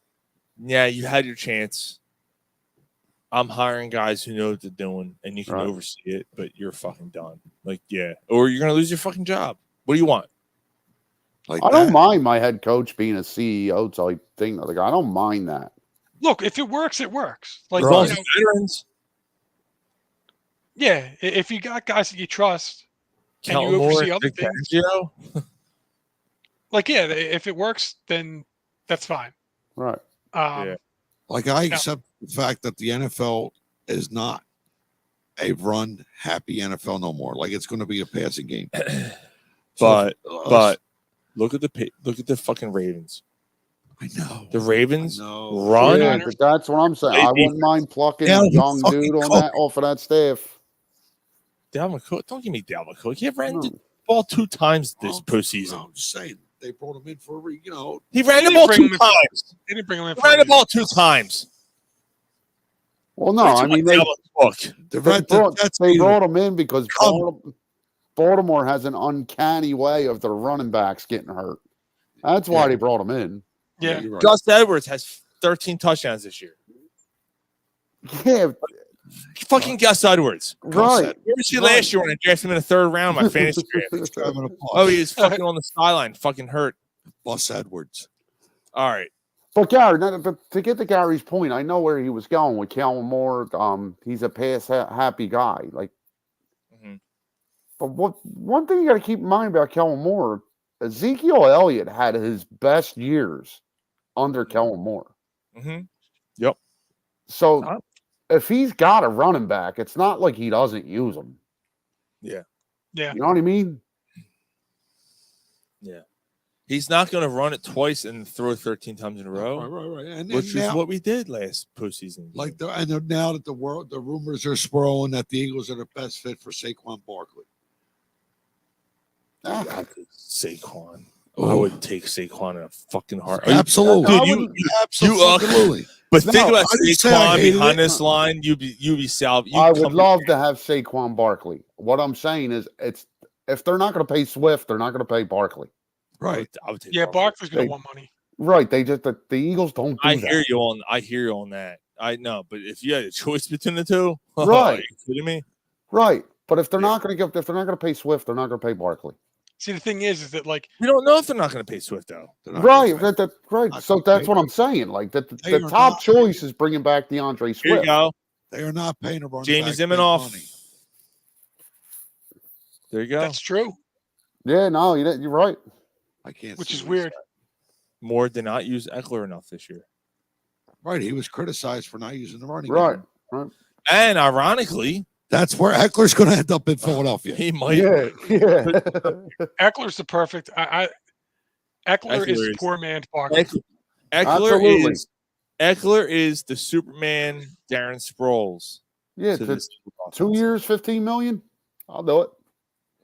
I'd drive. You're fucking kidding me? Yeah, he's I'll tell you what. he's a monkfish. If they paid Austin Eckler 2 years, $15 million, I'd buy season tickets this year and go down in every game I go. That ain't happening. No, you're not. Yeah, I would. Yeah. If they got Austin Eckler for 2 years, $15 million, I'm buying season tickets. All right, while you're trying to hang out, we got a couple more minutes. Yeah. I am not drunk, man. That's You're a trying to big make me I drunk. got some good stories. Catch up on some things you may have missed. Do you think a 6-pack is acceptable? While you were drunk. I'm drunk and I love cats. What more do you need to know? Still she orders my Uber. While you were drunk, Miller Lite beer issued for dry January a beer flavored breath mint. What? Yeah. Why? For Breath people who mints are don't so breath mints are so you try not to get pulled over. Yeah. Oh, it's better than your breath smelling like dirty pussy. it's for the no, is it? Yes. I'd rather take the smell of dirty pussy than I don't know if Carter Hart felt that way. probably not. Especially when she was 16. She didn't know to wash herself. I'll just ask his mom. I've been there. It's not that bad. I've been there, eh? His father's getting it to me and his friends, eh? So yeah. What's the fucking point, eh? What's the point of having beer flavored breath mints? I'm 'Cause you sure don't that the wanna thought drink. is that like it like at least It tastes you like get the beer. taste of Oh, it. it tastes like beer. I'm good. Oh, Jay Parr said, leave Jose's wife out of this, guys. What if a pig likes to taste the beer on her breath? Yeah, but my thing is like Suck this dick. I don't drink just so I get the taste of beer. Like I want that. If I'm drinking, I want that buzz. Yeah, Yeah, when you I- drunk. Dude, well, not necessarily drunk, but at least that buzz. And a breath mint's not going to do that. It's the same It's assholes. going to make me want to go to the bar as soon as I get out of work. It's the same assholes who drinking alcoholic beer. Like, what the fuck's that? Like, no one loves the taste of. Like, look, I gotta be honest. Like, we all drink beer. We're like, oh yeah, fucking beer. No one's like, oh my god, I'm craving the taste of beer. Right now, you're craving that buzz. Yeah. but Well, Sean, maybe it's the fuck with your employer. You go out to lunch. I'm gonna eat your counter lunch, argue man, you take a beer breath, man. You come back. Your employer's like, dang. Yeah. We're sending you for a fucking. Mike's got a counter here. I gotta hear Mike's. We're sending you for an alcohol test. Oh my god. So no, I counter argument for the non-alcoholic beer is if you're sober and you want to go out somewhere and you want to hang out with your friends, what are you going to drink? You're not going to get all hopped up on fucking Mountain Dew and drink 6 fucking things of Mountain Dew. I'll be all jacked up on Mountain Dew. I'll be on like a spider monkey chip. Yeah, you're not going to drink water all night. Like you got to find something to drink. Diet Coke. You're going to drink how many Diet Cokes are you going to be able to drink in a night? A sweatable. Take an edible. Yeah. Find another fucking way, man. Like, Yeah, I mean, if you're sober, you shouldn't go to a bar with your friends who are drunk. That's fun. That's kind of fucked up, isn't it? No, I mean, I know I'm not drinking. Like I hear your point, Mike, but I'm not drinking O'Doul's. I'm a Karen. I leave after an hour. What'd you say about O'Doul's? Right? I'm not so drinking you're saying O'Doul's. that, you're saying that like you hang out with all your friends, you for an hour, have and I take my pocketbook like a Karen, and I leave, and then I don't suck I go home and I don't suck my husband's dick. Yeah, but all right, but you're being an asshole. But like in all honesty, like if you're a sober, if you had a problem with alcohol, you turn Then you sober. shouldn't be in a bar. You shouldn't be in a bar. You don't want to ever hang out with your friends that go to bars. You If can't if I was an alcoholic and I had a problem, I'm never going to a bar again if I beat it. I go to movies, cut a hole at the bottom, and stick my pussy lips at the bottom of the popcorn bag. Popcorn surprise, baby. Lick that instead. Okay. All right. Well, all right. So non-alcoholic beer has no place. Okay. Moving on then. Wrong podcast, Mike. Apparently. Sorry, I forgot. Yeah, I forgot where I was. Logic doesn't come into play here. Pussy lips through the bottom of a popcorn bag. That's the fucking show. I don't know what I was thinking. It's popcorn skag. No, last week was what was last skag? What the fuck was last week? I don't remember.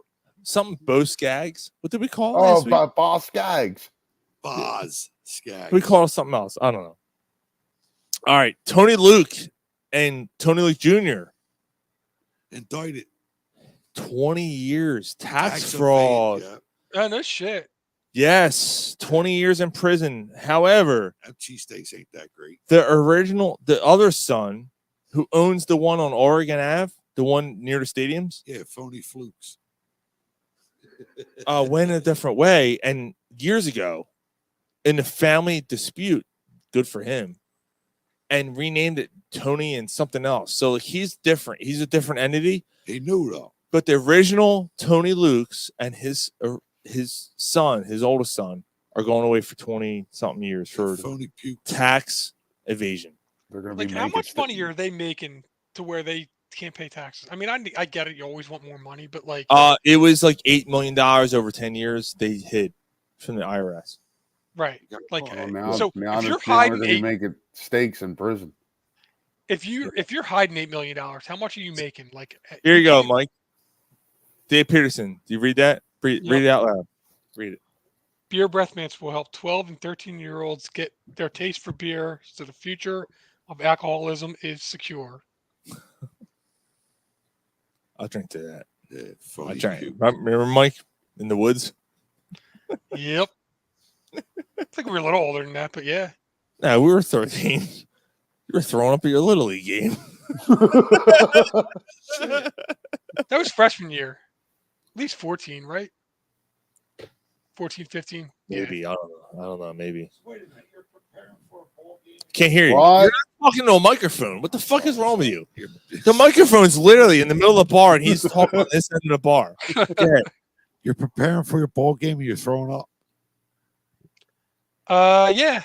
Yeah, tell us. Nice. Love it. It was warm beer. It was. It was Oh, I heard this story. And it was a 40. Oh my No, God! it was the 32 ounce that looked like a baseball bat that we stole out of Buy Right Deli. Yeah. It What was was it, fun when we Ryan? drank it in the woods. Yeah, Yeah. we did. Remember all the head? Remember all the head, Mike? Oh, it was so bad. Because we ran out of the store with the beer, 'Cause we so ran. they shook. It was all head. We're like, oh. It was baseball season, It was so 90 summer. degrees out. It was 90 degrees out, so it's hitting weather, Gary. Jesus Christ. Yeah. All right, speaking of hitting weather, Ryan Sandberg has prostate cancer. He's undergoing treatments. What the fuck? What the fuck, dude? Now Ryan Sandberg. There's nothing sacred. Now Ryan Sandberg has prostate cancer. But he is currently undergoing treatment. No, I'll like I didn't mean to segue in a bad thing, but I know he sucked here as a coach, but like, dude, that sucks.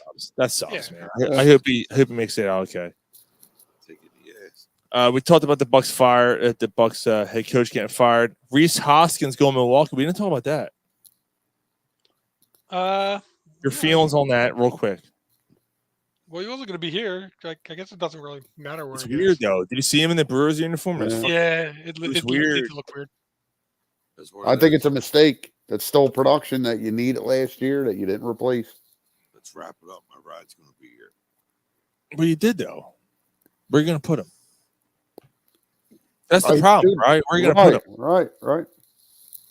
Unless you fucking traded that dickhead in right field somewhere, and you put Bryce back in right, or you put Bryce in left. He can't play left. Bryce Harper staying at first base. He play left. Oh. Yeah, Harper's staying at first base. They're going to preserve him. Yeah. Well, that's tough. I mean, it's fine. He's going, but you still that production, man. I hear you. All right, you heading out? All right, brother. All right, last story. All right, Gary's heading out. Look. Last story. It's probably fitting because this one might take a second. MLB Hall of Fame was announced this week, mm-hmm. and it's kind of interesting. And I'm really interested to see what you guys think. So, the finalists were Beltre, Helton, Beltre, Helton, Wagner. Did Wagner get in? Wagner missed. Wagner missed by like 6 votes, right? 5 votes. 5 votes. God damn it! I'm forgetting the other 2. I got you. All right. Yeah, you hit me up there. Because I got the runners up here. That's what I got. God damn it. MLB Hall of Fame finalist. Hey, Google. It's Beltre. It's Beltre, Todd Helton, Joe Mauer, and Billy Wagner. No, Wagner didn't make it. Dude, he's got 73% of the vote. He He's didn't make 75. He needs 75. Mauer made it? Huh? Yeah, Mauer made it. Wagner Is missed. there 4? Maybe there's only 3? Yeah, is there only 3? I guess so. Yeah, there's only 3. You need 75%. You're right. So it's Mauer, Helton, and Beltre. Totally good with the 3 of them. I've been Although Mauer's interesting. I mean, did he do it that long? Meow. I've been screaming for Helton for 3 years. Like Helton was a poor man's Tony Gwynn, in my opinion. He was a 300. He was a 300 hitter for 10, 11 years, man. He was over 400. Yeah. And people want to shit on. Yeah, he did, Mike. And yeah. People want to shit on because he played in Coors, but it wasn't like Helton hit 500 home runs. He wasn't that guy. Like, yeah. Helton was a pure hitter, so that's bullshit. Yeah, I'm totally good with that. Wow, there's only 3 this year. Yeah. Oh yeah, you're right. Because you might. You know what? You're right. Because Wagner was the guy I thought was going to be the 4th guy. Yeah, he only had 73%. He just missed it. Interesting thing is Chase Utley He'll got make it here. he got 29% of the vote. Meaning that he's Go- trending in the right direction. Well, going back, anybody that's gotten at least 25% of the vote their first time on the ballot is a Hall of Eventually gets Famer. Wow. Gary Sheffield missed 63% in his final year on the ballot, 10th year. And now the Contemporary Era Committee meets in 2025 to see if Gary Sheffield gets in. Gary Sheffield should get in. I agree. Yeah. I think Sheffield is a Hall of Famer. So the guys who remain on the ballot is Andrew Jones, Beltran, A-Rod. He's not going to get in. Manny Ramirez, Chase Utley, Omar Vizquel, Jimmy Rollins at only 14% of the votes. Can't believe that. Yeah, that's a tragedy.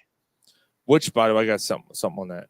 Bobby Abreu, Andy Pettit, Burley, Mark Burley, Francisco Rodriguez, Torrey Hunter, and David Wright.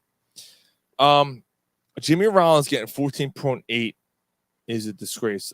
1 second. So fell off the ballot. Gary Sheffield, Jose Bautista, Victor Martinez, Bartolo Colon, Matt Halliday, Adrian Gonzalez, Brandon Phillips, Jose Reyes, James Shields. They're gone. Okay. Gone. There's only one of them that I think should be a Hall of Famer. So Who's that? Sheffield. Sheffield, yeah. Yeah. Oh, yeah, Beltray. Dude, I'm a fucking idiot. I had it written down. Beltray, Maurer, Helton, Hall of Fame. I'm sorry. But yeah, dude, like out of that group. So what fucking what's his face? Boa? You talking about Boa, Boa? Larry Boa. The Boa thing, yeah. Larry Boa was like, hey, my 50 years of playing shortstop, or I'm sorry, my 50 years of being in the major leagues, Jimmy Rollins' numbers jump out to me more than any other player I ever saw play shortstop. He's the best shortstop I ever saw. And people are like, oh, he's just being a homer. Right? Look at his numbers. Look at his numbers. And Ozzie Smith's. Yep. Yeah. Because Ozzie Smith did fucking cartwheels in the outfield, he made the Hall of Fame. Yep. Mm. Jimmy Rollins was a better shortstop. They're way better. Yeah. Jimmy Rollins' numbers are way better than Ozzie Smith's numbers. There is no fucking debate here. There is no debate. And out of the three guys who led that Phillies team for 5 fucking years to the pennant, Jimmy Rollins is the guy who should probably make it. He was the catalyst. I think he's more of a Hall of Fame player than Chase Utley. And Ryan Howard. Yeah. I love Chase Utley, but I agree. Yeah. Led the league in triples twice, won an MVP, was the catalyst of one of the greatest offenses you ever seen. Had his flaws, but like defensively, phenomenal. Stellar defensively. A shortstop that basically gave you 20 homers every single year. A shortstop. Right. 20 to 30 steals every single year. Right. It just I don't get it. I don't get it, man. Yeah. I agree. I think Jimmy Rollins, when I looked at that, and first of all, Larry Bowa should also probably be a Hall of Famer. Borderline. Where? But Jimmy Rollins' numbers are better than Larry Bowa's. Yeah.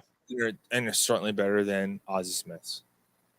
I challenge anybody right now who's listening to this podcast, who's streaming live, to look at the numbers and tell me otherwise. Mm-hmm. It's just, it is what, and even better. So go the other way. Barry Larkin. Look at Barry Larkin's numbers. He's Hall of Fame, right?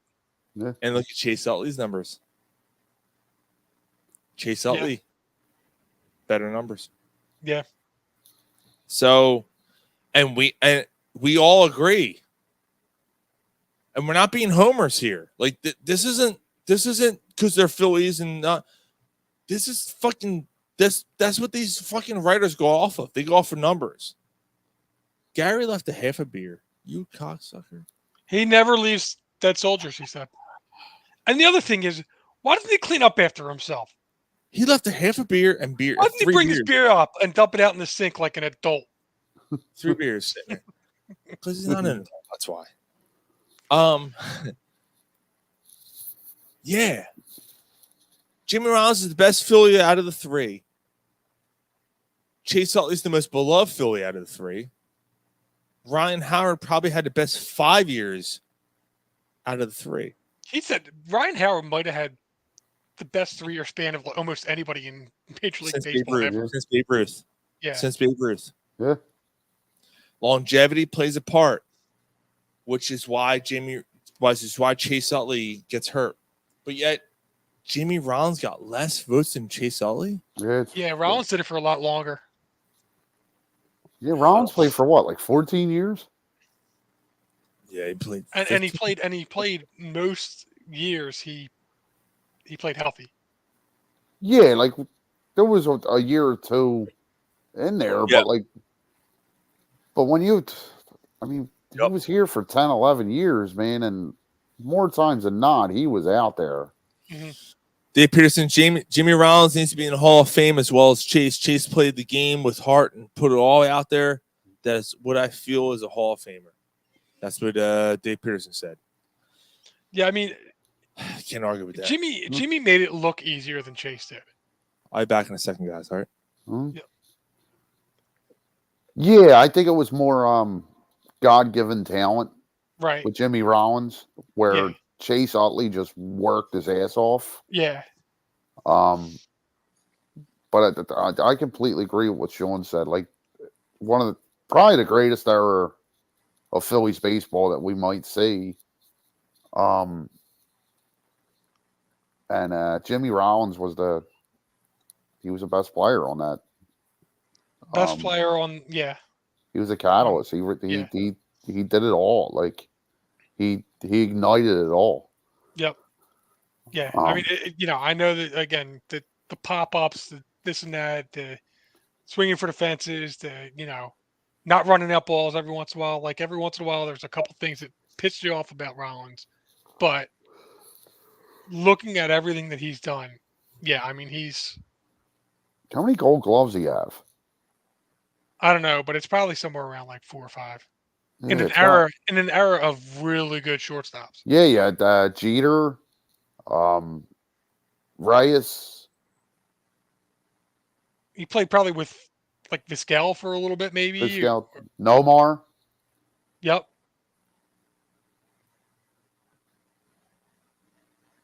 Yeah, man. Who's the guy from Oakland too? Oh yeah, Tejada. Miguel Tejada. Tejada, yeah. When I'm signing with Baltimore. Okay, yeah. Yeah. Yeah, it was an era where there was shortstops were really good, and he, aside from Jeter, he was the best of them. Yeah. At least, A-Rod might have been, but I don't know if he's a third baseman, and he's, the roids kind of tarnished his. Yeah, I mean, tarnished his thing. Yeah, like if Bonds didn't get in, I don't see him Right. I don't see him getting in. So that's a spot. Why is it so hard on shortstops? I don't get it. I don't know. It's the premium position too. I mean, that should be the position that's gets the most because that's the hardest position in baseball. Outside of catcher, yeah. Yeah. Especially longevity wise for catcher. But yeah. I don't know. It's weird. Like, why is it so hard on shortstop, Sean? I think because offensive numbers speak out so loud. I think because the writers look at offensive numbers, and I think it's unfair, and second baseman too, because the year that I went to the Baseball Hall of Fame, Roberto Alomar was inducted, and Pat Gillick, by the way. And people were like, "Oh, Roberto Alomar, he should." I'm like, he was fucking phenomenal. Like, what? Yeah. That dude blew my mind as a second baseman. Yeah. And I feel the same way about Jimmy Rollins. Like, to me, Jimmy Rollins is the same way as a shortstop as Roberto Alomar was as a second baseman. Yeah, that's what we were saying when you were That's taking a good comparison, right? Dude, that was the longest piss in my life. I'm sorry, guys. But that era where Rollins played too, there were so many good shortstops. And like Mike said, outside of Jeter, Rollins was the best one. Mm-hmm. Yeah. Wow. Yeah, and even that, like, I think Jeter was a little overrated. But yeah, Well, Jeter had the Yankees aura, and they won a lot of their yeah. He was a hell of a shortstop, though. He was, and he's probably the most comparable, as to what Jimmy Rollins was to the Phillies. Yeah. I think it's fair, and I went upstairs, and my wife's sitting up there, and she goes, "What are you guys talking about?" I said the debate between Chase and Jimmy going to the Hall of Fame. She goes, and she said, and look, she's not a fan of Jimmy for personal reasons, and she said they both should be in. I agree with her. I agree. I don't know. I'm kind of torn. I don't know if Chase Utley was a Hall of Fame second baseman. I think he was. I think he. I would say Jimmy over Chase, but I think Jimmy over Chase. But why did Chase get more votes? That's the problem. That's concerning. That Jimmy only got 14% in his second or third year. That's not good. No, and he should be a fucking Hall of Fame player. I just think with Utley, like, I think he had a stretch where he looked like a Hall of Fame player. So what happens when Ryan Howard? I don't think the consistency was there. What happens when Ryan Howard gets over both of them? How would you feel? Ryan Howard, that to me, isn't a Hall of Famer. But what if he does? What if he gets in over to both of them? Because the writers look at those numbers. Oh, 58 home runs. Yeah. Oh, we had those numbers that Babe Ruth had in the 5-year stretch, and they go after that because of home runs and this and that, and blah blah blah blah. But they don't look at the fact that the consistency that the Rollins and Utley had. Mm-hmm. And Rollins, to me, 1, Utley's 2. Sure. Yeah. Howard's 3. I agree. But I could definitely see Howard being the one that gets in. Yeah. Right? Between the three of them? Yep. I agree. I can see Rollins. I can see Howard. Exactly. What did Peterson say? Without J-Roll, there is no Chase. Or without Chase, there's no J-Roll. They played off each other. I agree with that. They were a great 1-2. They were probably the most. They were the most consistent shortstop second baseman combo for years in Major League Baseball. If there was a ground ball, I know, on the right or the left hand side, that there was a very good chance that there was a very good chance that double play was getting turned.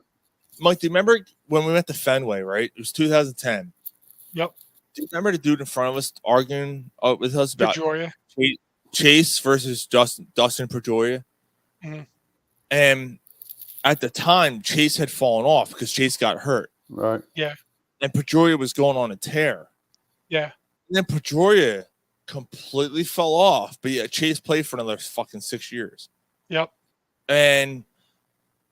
But at the time, yeah, maybe Pedroia is a better player. And Dustin Pedroia is really, and we were like, yeah, all right, you might have a point, And then Pedroia just, and Chase, he had an MVP season, I think, and then he only had 2-3 years. Yeah, I remember we were giving him a hard time though.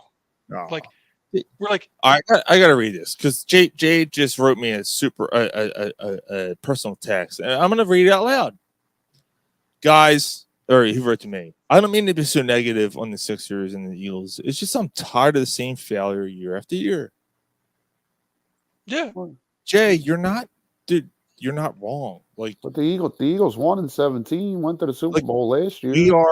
we are Philadelphia fans, dude. And this is he's totally, I mean, we he's joked with him, but I mean, he's totally entitled to, like, he's entitled to be negative. He's like, we sat through it, Jay, cheers, dude. Like, you've lived it through longer than we have, and we've lived it like it's been hell. You guys, he's listening to this podcast. He's investing in the teams because he's passionate. The negativity comes with the passion. You get beat down and you get yourself into these situations. That's why last year I was like, fuck the Sixers, I'm fucking off. Yeah, Dude, it's because you're so emotionally invested. Dude, like the last time I blew up was when the Sixers lost that series against the Celtics. Like, I fucking lost my mind. I was so irate. Even when the Eagles lost Super Bowl, granted there was other shit going on in life, but like when the Eagles lost Super Bowl, I'm like, fuck, like, God fucking damn this town. It has nothing to do with this town. It has nothing to do with our, you know what I mean? Like, think about it. It's just the way it is. The Eagles was a, I guess it was easier with the Eagles because they fought hard and lost a heavyweight battle. The Sixers seemingly gave up. Right. They got dropped. They folded. Yeah. The Eagles didn't fold in that Super Bowl. No, they went toe to toe. Yeah, they lost a heavyweight bout. But listen, fellas, I'm going to turn in, man. Yeah, we're about to end the show anyway. So why don't we just end the show? We need picks. All right, let's do it. Oh, we do picks. Oh yeah, let's. Real picks. All right. Oh yeah. All right, let's end with that. I mean, look. Go ahead, Mike. Yeah, I'll keep it short. I think the 2-1 seeds roll. I think it's pretty. Pretty evident that they're the top two teams. Lamar Jackson finally seemed to have found his niche, found his way to get out of the. Found a way to get out of his own head. Found a way to kind of beat teams that were making them beat him with the pass. Got a tougher matchup with the Chiefs this week. Granted, I get it, but I think that I think Baltimore, after they've run through everybody, there's no reason to believe that they're not going to win it. And then San Fran's been the best team in the NFC. It hasn't been particularly close all year, pretty much all year. Yeah, all year. After a 3-game losing streak, when we thought we got fool's gold, and we're like, "Oh, we're the best team." Yeah, well, right, we did, and at the time it seemed right. I think that I don't think the Detroit's can go toe to toe with them. I think that it's over for Detroit. So that's where I'm going. Okay. What do you think, Rye? I agree with you in the NFC. I do think Detroit hangs with San Francisco, keeps it a game for a little bit. But then San Francisco's potent, man. Potent. I think San Francisco pulls away and it wins by double digits. In the AFC, I think the Chiefs win. You can't bet against Mahomes right now. You think? No. The team just. Oh man. Yeah. You keep that. Well, the offense, they don't look right. Kelsey looks old. Andy Reid can't coach anymore. But they're there again. Yep. I'm not betting against Mahomes and Andy Reid. I'm going with the Chiefs. So I think it's the Chiefs and Niners in the Super Bowl. Yeah, I for personal reasons, I hope the Ravens win. I have Lamar Jackson and quite a few Ravens on my playoff fantasy team. No, but honestly, I think the Ravens. I felt that way before the playoffs started. I thought the Ravens were the team that were going to make the Super Bowl and probably win it. I don't honestly. It doesn't matter to me who makes it from the NFC. I don't think any of those teams are going to beat the Ravens. I think the Ravens have a stout defense, and their running game is good enough to keep the other team off the. I don't think Gus Evans is great running back, but I think they're good enough to keep the other team off the field. And the way Lamar is playing is good enough to win the Super Bowl overall, and definitely win this game. But I think the only thing that will hurt the Ravens is turnovers. If Lamar all of a sudden turns into, I don't know who you fucking want to compare him to, and starts throwing picks or fumbles the ball, Jalen Hurts. He turns into Jalen Hurts. I was going to say that, yeah. And fumbles the ball twice, and gives them opportunity. It gives Kansas City opportunities. If Kansas City isn't awarded opportunities, they're not going to win this game. I just don't see it. I don't see Mahomes doing what he does. First of all, the Chiefs have looked like shit all year. I cannot believe they're in the fucking championship game after the year they've had. But the last, for whatever reason, the 2 playoff games, the offense looks a lot better. They do. But now they're playing the defense. Right. And if you know what, if they beat the Ravens, you know what? Guess what? More power to them, I guess. Yeah. Now on the NFC side, who I'd rather have win? Yeah, I want the fucking Lions to win. Dude, I hope the Lions. I would hope they won the whole fucking thing. They've never made the Super Bowl. Sure, yeah. They've never made the Super Bowl, let alone win one. That would be awesome if they made it. It's not going to happen. 49ers are going to win. It's going to be 49ers, Ravens, and the Ravens are going to win the Super Bowl. That's my opinion. Yeah. So, all right. Dave Peterson, I can't barely fucking read. Oh boy, it's going to be one of those. Good night, gentlemen. Yeah, good night, gentlemen. Have a great week. Mike, keep on healing. See you all next Friday. Go Phillies. Fly Eagles fly. Ring the bell and go Flyers. Philly sports, best fans on the planet. Can I give you guys a heads? Can I give you you guys are for the very few who are tuned in? I'm rounding third on my book, dude. Nice. I'm rounding third base. I'm rounding third base. That's awesome. I'm in the home stretch, so which is way ahead of where I thought I was going to be now. That's awesome. I made huge progress over the last couple weeks. So I'm excited. Yeah, dude, I'm excited for you guys to read it, man. I think everyone who's a Philadelphia fan should appreciate it. I expect criticism, but I also expect a lot of people to go, fuck, like, God damn, like that kind of thing, like, God damn, I forgot about that, Yeah, that's cool. Yeah, I'm excited, and we're gonna get an advance copy. Yeah, of course.